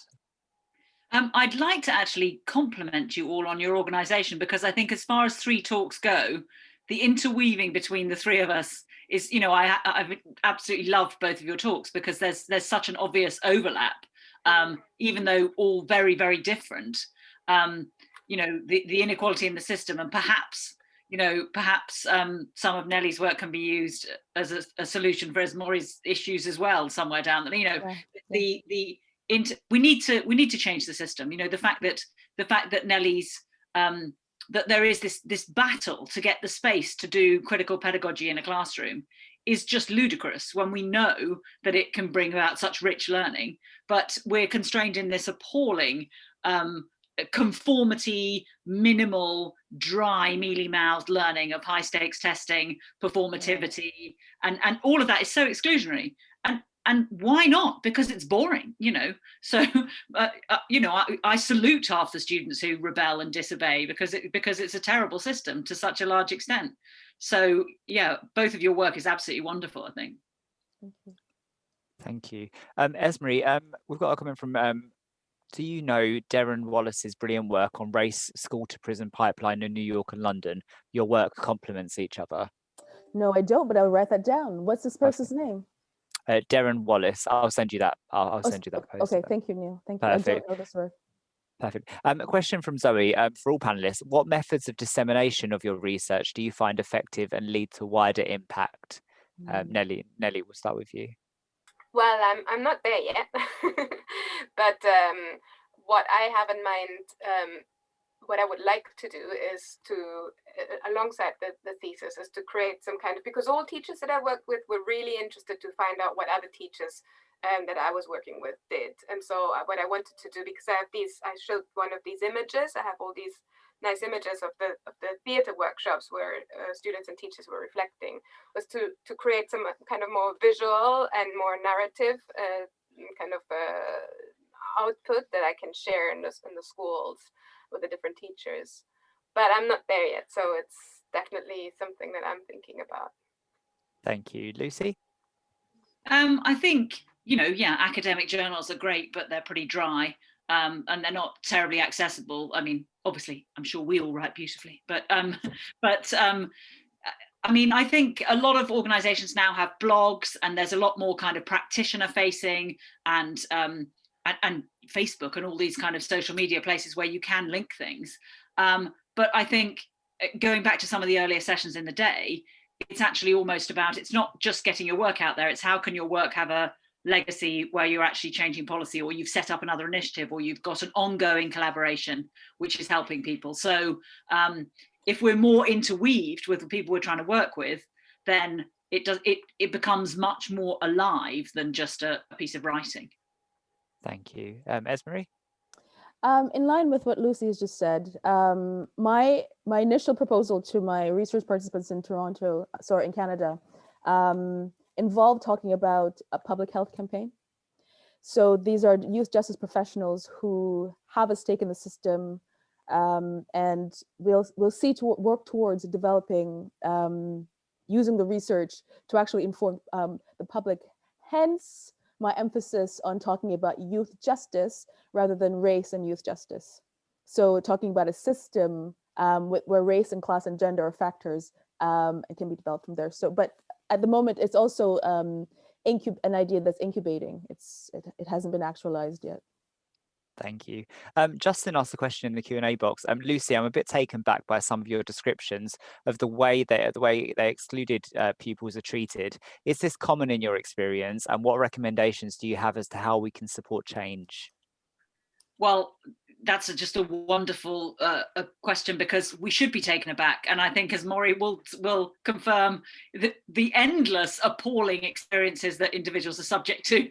And I think we don't, as if we're lucky enough to bumble along in the middle, we don't realize these things are going on. And like I say, the students that I was talking to at school, literally, I've seen researchers come in from the outside when I was working there as a teacher, and these students are put in front of them who are not at all representative of the thing they're looking for. And I see these other people ushered out of the way. When Ofsted come into a school, we see the people who are temporarily excluded for a few days, that no one ever gets to talk to these people. They are absolutely voiceless.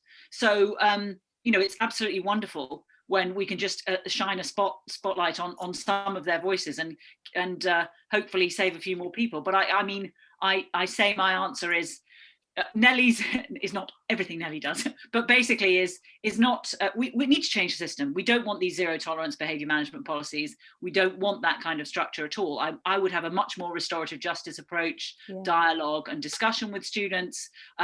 Usually when people act out, although in this case, Alfie didn't act out anyway, but when people do act out, there's usually a reason. Possibly their learning needs aren't being met. Possibly the teacher was prejudiced. We have no idea what was going on. But there are fundamental, amazing examples of good practice, including spinning off a lot of the things that Nellie's talking about when that can be done in the classroom. So I want to shine a spotlight, as do many people here, on the voices and the experiences of people who have a difficult time. But we mustn't forget all the absolutely brilliant teachers out there as well, who are working incredibly hard to reach out to so many of these people. So, half of my friends are excellent teachers, and they are the people who hold a hand out to help these people. So, we just have to talk and listen to the students in front of us. They know what they need. Why are they silenced? Nellie, can I come to you and then come to you, Esmery, if that's okay? Okay. Yeah, no, quite similar to what Lucy is saying, that there are amazing practitioners in schools and there's amazing things happening in schools. But at the same time, yes, and also it is, what you were talking about in your research, that is a reality that I see all the time in schools. But I think that precisely like the story that I shared with that teacher is that the structure makes it so hard to bring in other ways of engaging with students that would be a lot more inclusive, and that would also be a lot more interesting for students to participate in. So I think what one can do, like on the one hand, of course, that's why I'm thinking about, a little kind of more accessible workbook type dissemination, but the real thing really is structural, and I think this is what Esmery was talking about. The real problems are structural, and that's where I think campaigning and I don't know, that's where the work needs to be done. Thank you. So, yeah. Thank you. And obviously, Esmery is structural, and some people are taken aback, but obviously kind of for some people, this treatment is just normal, and particularly kind of like with and I know everyone's a fan of the term, but BAME kind of like school children and pupils and stuff, that taken aback kind of thing isn't the reality for everyone, is it? It's kind of, see, this is interesting because I'm not from England, and so when I came here and learned of an achievement gap, I thought, what?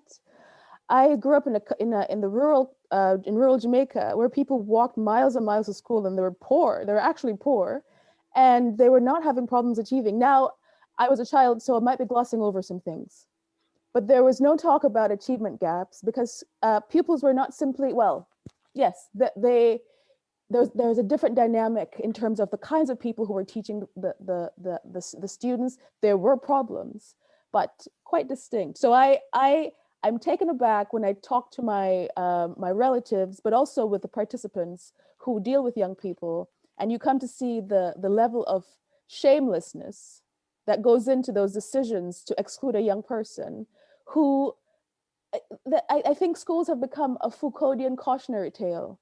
They're not fit for purpose, but it's simply turned around into a deviance-making machinery where the institution that's failing turns around and says, oh, the pupils aren't achieving. And it's like, but that's your job.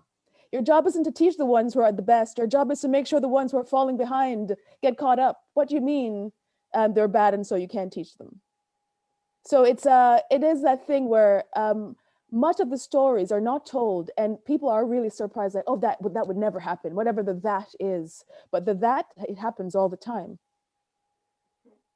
So Lucy, did you want to? I was just going to say, can I come back? Just because the person who was mentioned earlier, Darren Wallace, has written about the way the Black image has been constructed in England as opposed to America, which has fed into this appalling deficit model in a particular way, and put it in a historical context that makes it very interesting reading, I think.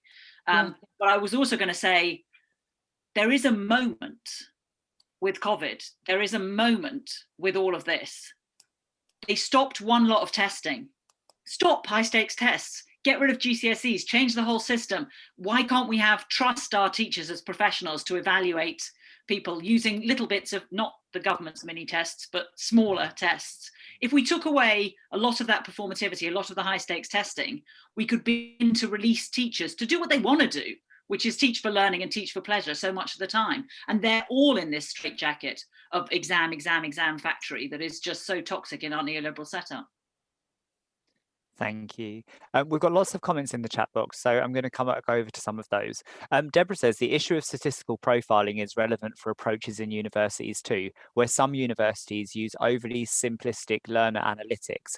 These can then lead to racialized risk profiles without a reflection about the drivers of the relationship between retention and minoritized groups. Would any of you like to respond? Esmery? Yeah, just to say that when we look at a young person, right, we tend to see them in this sort of linear way, as though they somehow end up inside institutions like they are, I don't know, they're beamed up like in Star Trek style, and that they don't traverse an entire gauntlet of triggers in the wider community. And I think that when we look at behaviors, if we quantify them, if we simply say good, bad, disruptive, without actually exploring needs, without actually thinking about what contributes to well-being, and ultimately without thinking of institutions as what they were constructed for, which is to support equality and inclusion. If we quantify things, that subverts or distorts like the role of institutions, and institutions become these spaces, these sanitized spaces, which operate to exclude. And so, there needs to be a profile to rationalize the exclusion. Hence the longevity of statistics, because people really trust numbers. But it is reductive. Yes. It ignores history, it ignores layers and complexities. It ignores the people who have to walk up the street to get to school, which is, it mightn't seem like a big deal, but it is a big deal. Thank you. Would anyone like to respond, or will you move on to another comment? No, I was just going to add to this that research that I've been looking at a lot was Deborah Udell's research. She's writing about kind of unteachable bodies and how specific ways of looking at cultural expressions or subcultural expressions are then perceived at, oh, this is, and that's very similar, I think, to the story that Lucy was saying about the kid, which was perceived in a certain way because of his siblings. But that just renders certain subjectivities as unteachable in the eyes of the institution. And I thought that something like a student paper presentation, then a student poster presentation, then shows to students the very different subjectivity, and which I think I tried to talk about when I said how the inclusion teacher came into the room, where the students that she would generally deal with when they had issues, when they would come to her room because they were being excluded, etc. Suddenly she goes to their room and she's being taught by them. So that kind of switch in creating a different space for students to take on the subjectivities that they are. And the breadth of that, I think that on a practice-based view, I thought that was really, really important. Thank you. We've got a comment from Nikki. I really hate the term challenging behaviour. At LSBU, we talk in terms of indicators of distress. Alfie's distress was clearly communicated in your talk, Lucy. Would you like to respond? Yeah, I think there's another comment later on that speaks to I'm originally a maths teacher, and so I completely agree that also access to HE, because people don't have GCSE maths, is driving me crazy. You know, there are all these conversations about let's widen it, let's have an alternative approach. Oh no, you can't drop the 4 in a maths or 5 in a maths criteria. And it's like, what, to study sociology? I mean, just how narrow-minded are we? It's absolute nonsense. But yeah, I mean, I think all of these ideas are so interwoven, and today's been wonderful for looking at how everything's interlinked. And I also, like Nellie, love Deborah Udell's work, and Julie Allen, who does similar stuff. Actively Seeking Inclusion is a wonderful book looking at also disabled bodies in that space, and builds on Deborah Udell's work. So it is ludicrous so in Alfie's case, actually, there was a withdrawal unit at the school he ended up in eventually, where I met him, where those staff were wonderful, absolutely wonderful. And that was a redemptive environment. Never misbehaved at all, never caused any problems, because that's not who he was. He was pushed into having that personality. He was created as that subject because he was told endlessly that's who he was going to be. But it shows that these things are performative. They're not innate at all. Thank you. Final comment from Gavin, and then we're going to go to kind of like parting words from you three, and then we'll go to Martha. So Gavin says, universal design divide in transition for neurodiverse students. Any comments? I have no idea what that means. I'm not sure what that means. Me neither. I don't know exactly what universal design divide means, but I think I imagine different ways. Well, that's what I was trying to say earlier, is that also the way that is being taught, and that kind of teaching to the test, it's just such a very narrow way of teaching, just such a narrow way of being able to engage with the learning or what's happening in the classroom, that this drives out a lot of neurodiverse students. It drives out some students. It's not applicable for most students, I think. So I'm not entirely sure what universal design divide speaks to, but I think you're absolutely right, Nellie. I think any desire for conformity, it works for a tiny little group of people who didn't really necessarily even want to conform either, but they can at least play the game, and so they boringly do it. But for most people, they'd be absolutely freed up if we got rid of. There would be more inclusion. Wouldn't even the people who are conforming would possibly rather they didn't have to. That this very limited and narrow definition of success is denying most of our talent base. Yeah. And certain students would be challenged, which also might be very useful for them. Thank you. So we've got a few minutes to go. So before I hand over to Martha, I just want to kind of like, as you're our final panelists on the screen, would you like to leave our audience some parting words, either practical takeaways or words of inspiration? And Nelly, will come to you first. I think I cut off Esmery earlier, maybe. No, it's good. It's okay. Yeah. Go ahead, Nelly. Go ahead. Okay, inspirational final words. Well, I think like Lucy also said, conferences like these, getting together and hearing from all the different researchers and thinking of ways of working together are really useful. So looking at issues from different sides and then figuring out ways of how to bring these across back to practice, and working with practitioners together with researchers, and making research and practice more dialogical and relevant to achieve to work towards change. Thank you. Lucy? I think it's really important that we all do the work that we do, which often shines a spotlight on things that need to be aired, that are maybe dark and bleak. But remember all the brilliant people, all the brilliant colleagues who are doing amazing work, and let's work together to keep resolving the problem, even when in times, certain political moments, maybe we despair a little, but there are so many fabulous peers, fabulous teachers and researchers out there, and fabulous young people that we can never give up. With the majority. Thank you. And Esmery, finally.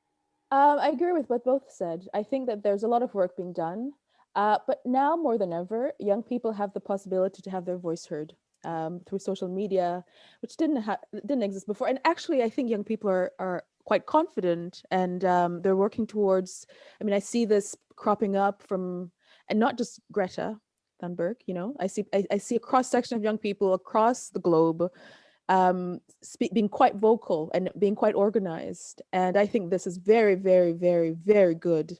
Also, I think that academia in its wider impact has made a difference, because they've reached out to actually real people. And so often I hear people say, oh, I don't believe that happens. Oh, does that really happen? In reference to terrible things that have been hidden long for too long.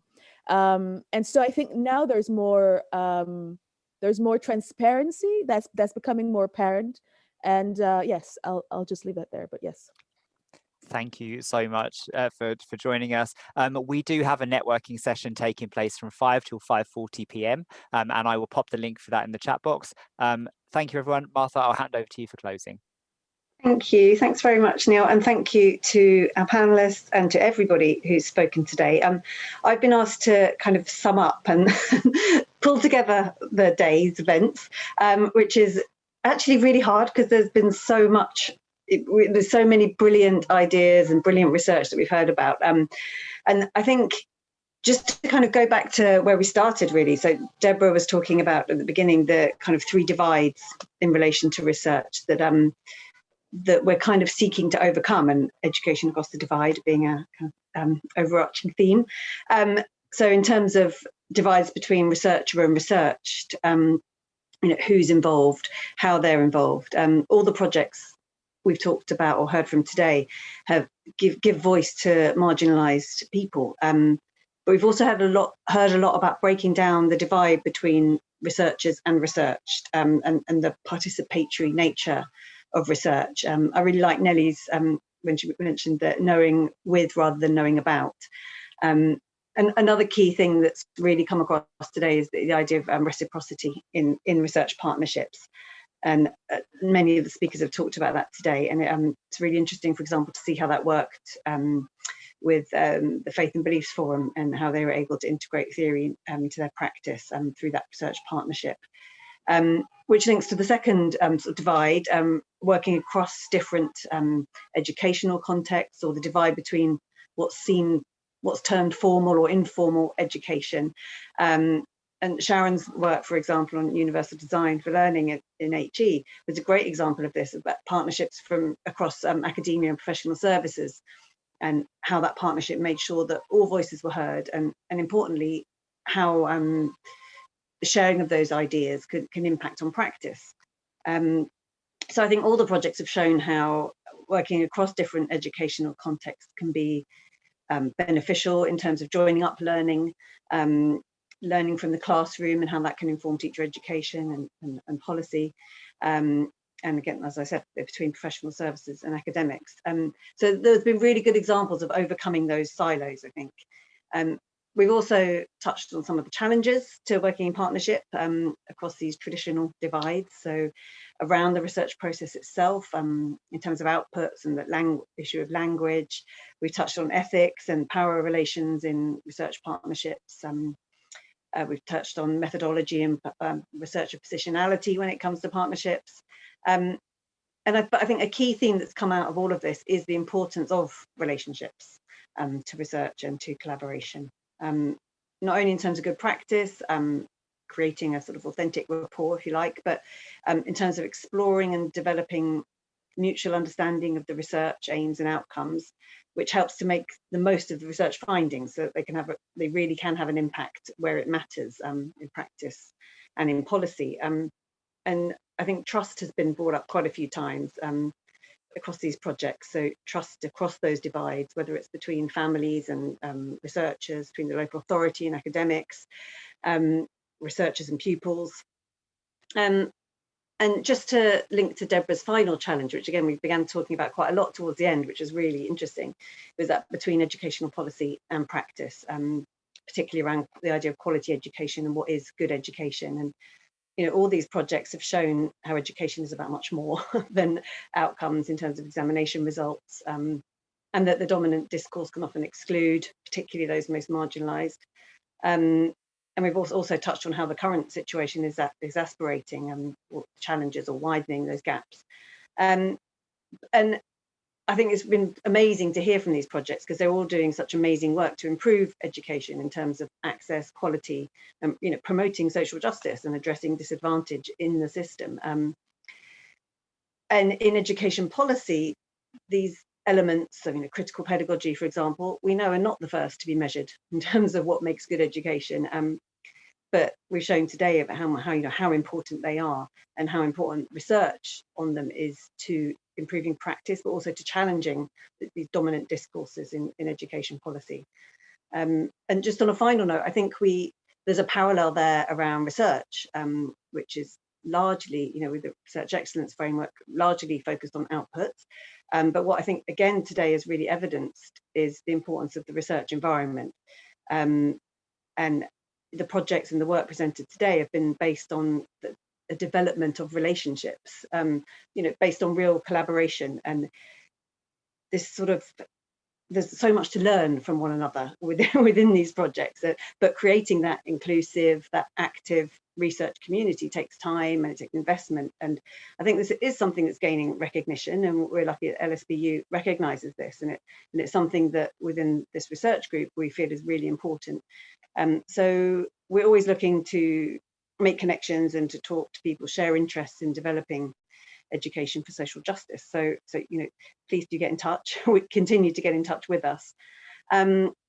Just finally, before I go, I just want to say again, thank you to all of our speakers, to Zoe, Nikki, Deborah, Sharon, Sarah, Lucy, Barbara, Nelly, Esmarie. Thank you so much. It's been really inspiring, truly excellent. So thank you. Also, massive thanks to Helen, Zoe, Fabian and Nikki for all the brilliant work going into organising the event. And obviously to Neil for orchestrating the day so wonderfully behind the scenes. I feel you need like conductors speak, the expert conductor. So thank you very much, Neil. And before you go, as I said, we're always looking to sort of make more connections and help sort of nurture the research environment that we have here. And one way that you could really help with doing that is by filling in an evaluation on today, so we can help make our events as helpful and as interesting as possible. So I think there's a link in the chat. So if you could just take a moment to click on that and fill out a quick evaluation, that would be really great. And continue to sort of follow us on Twitter and get in touch and enjoy the networking. I hope you enjoyed today, and thank you again to everybody. Thanks, Neil.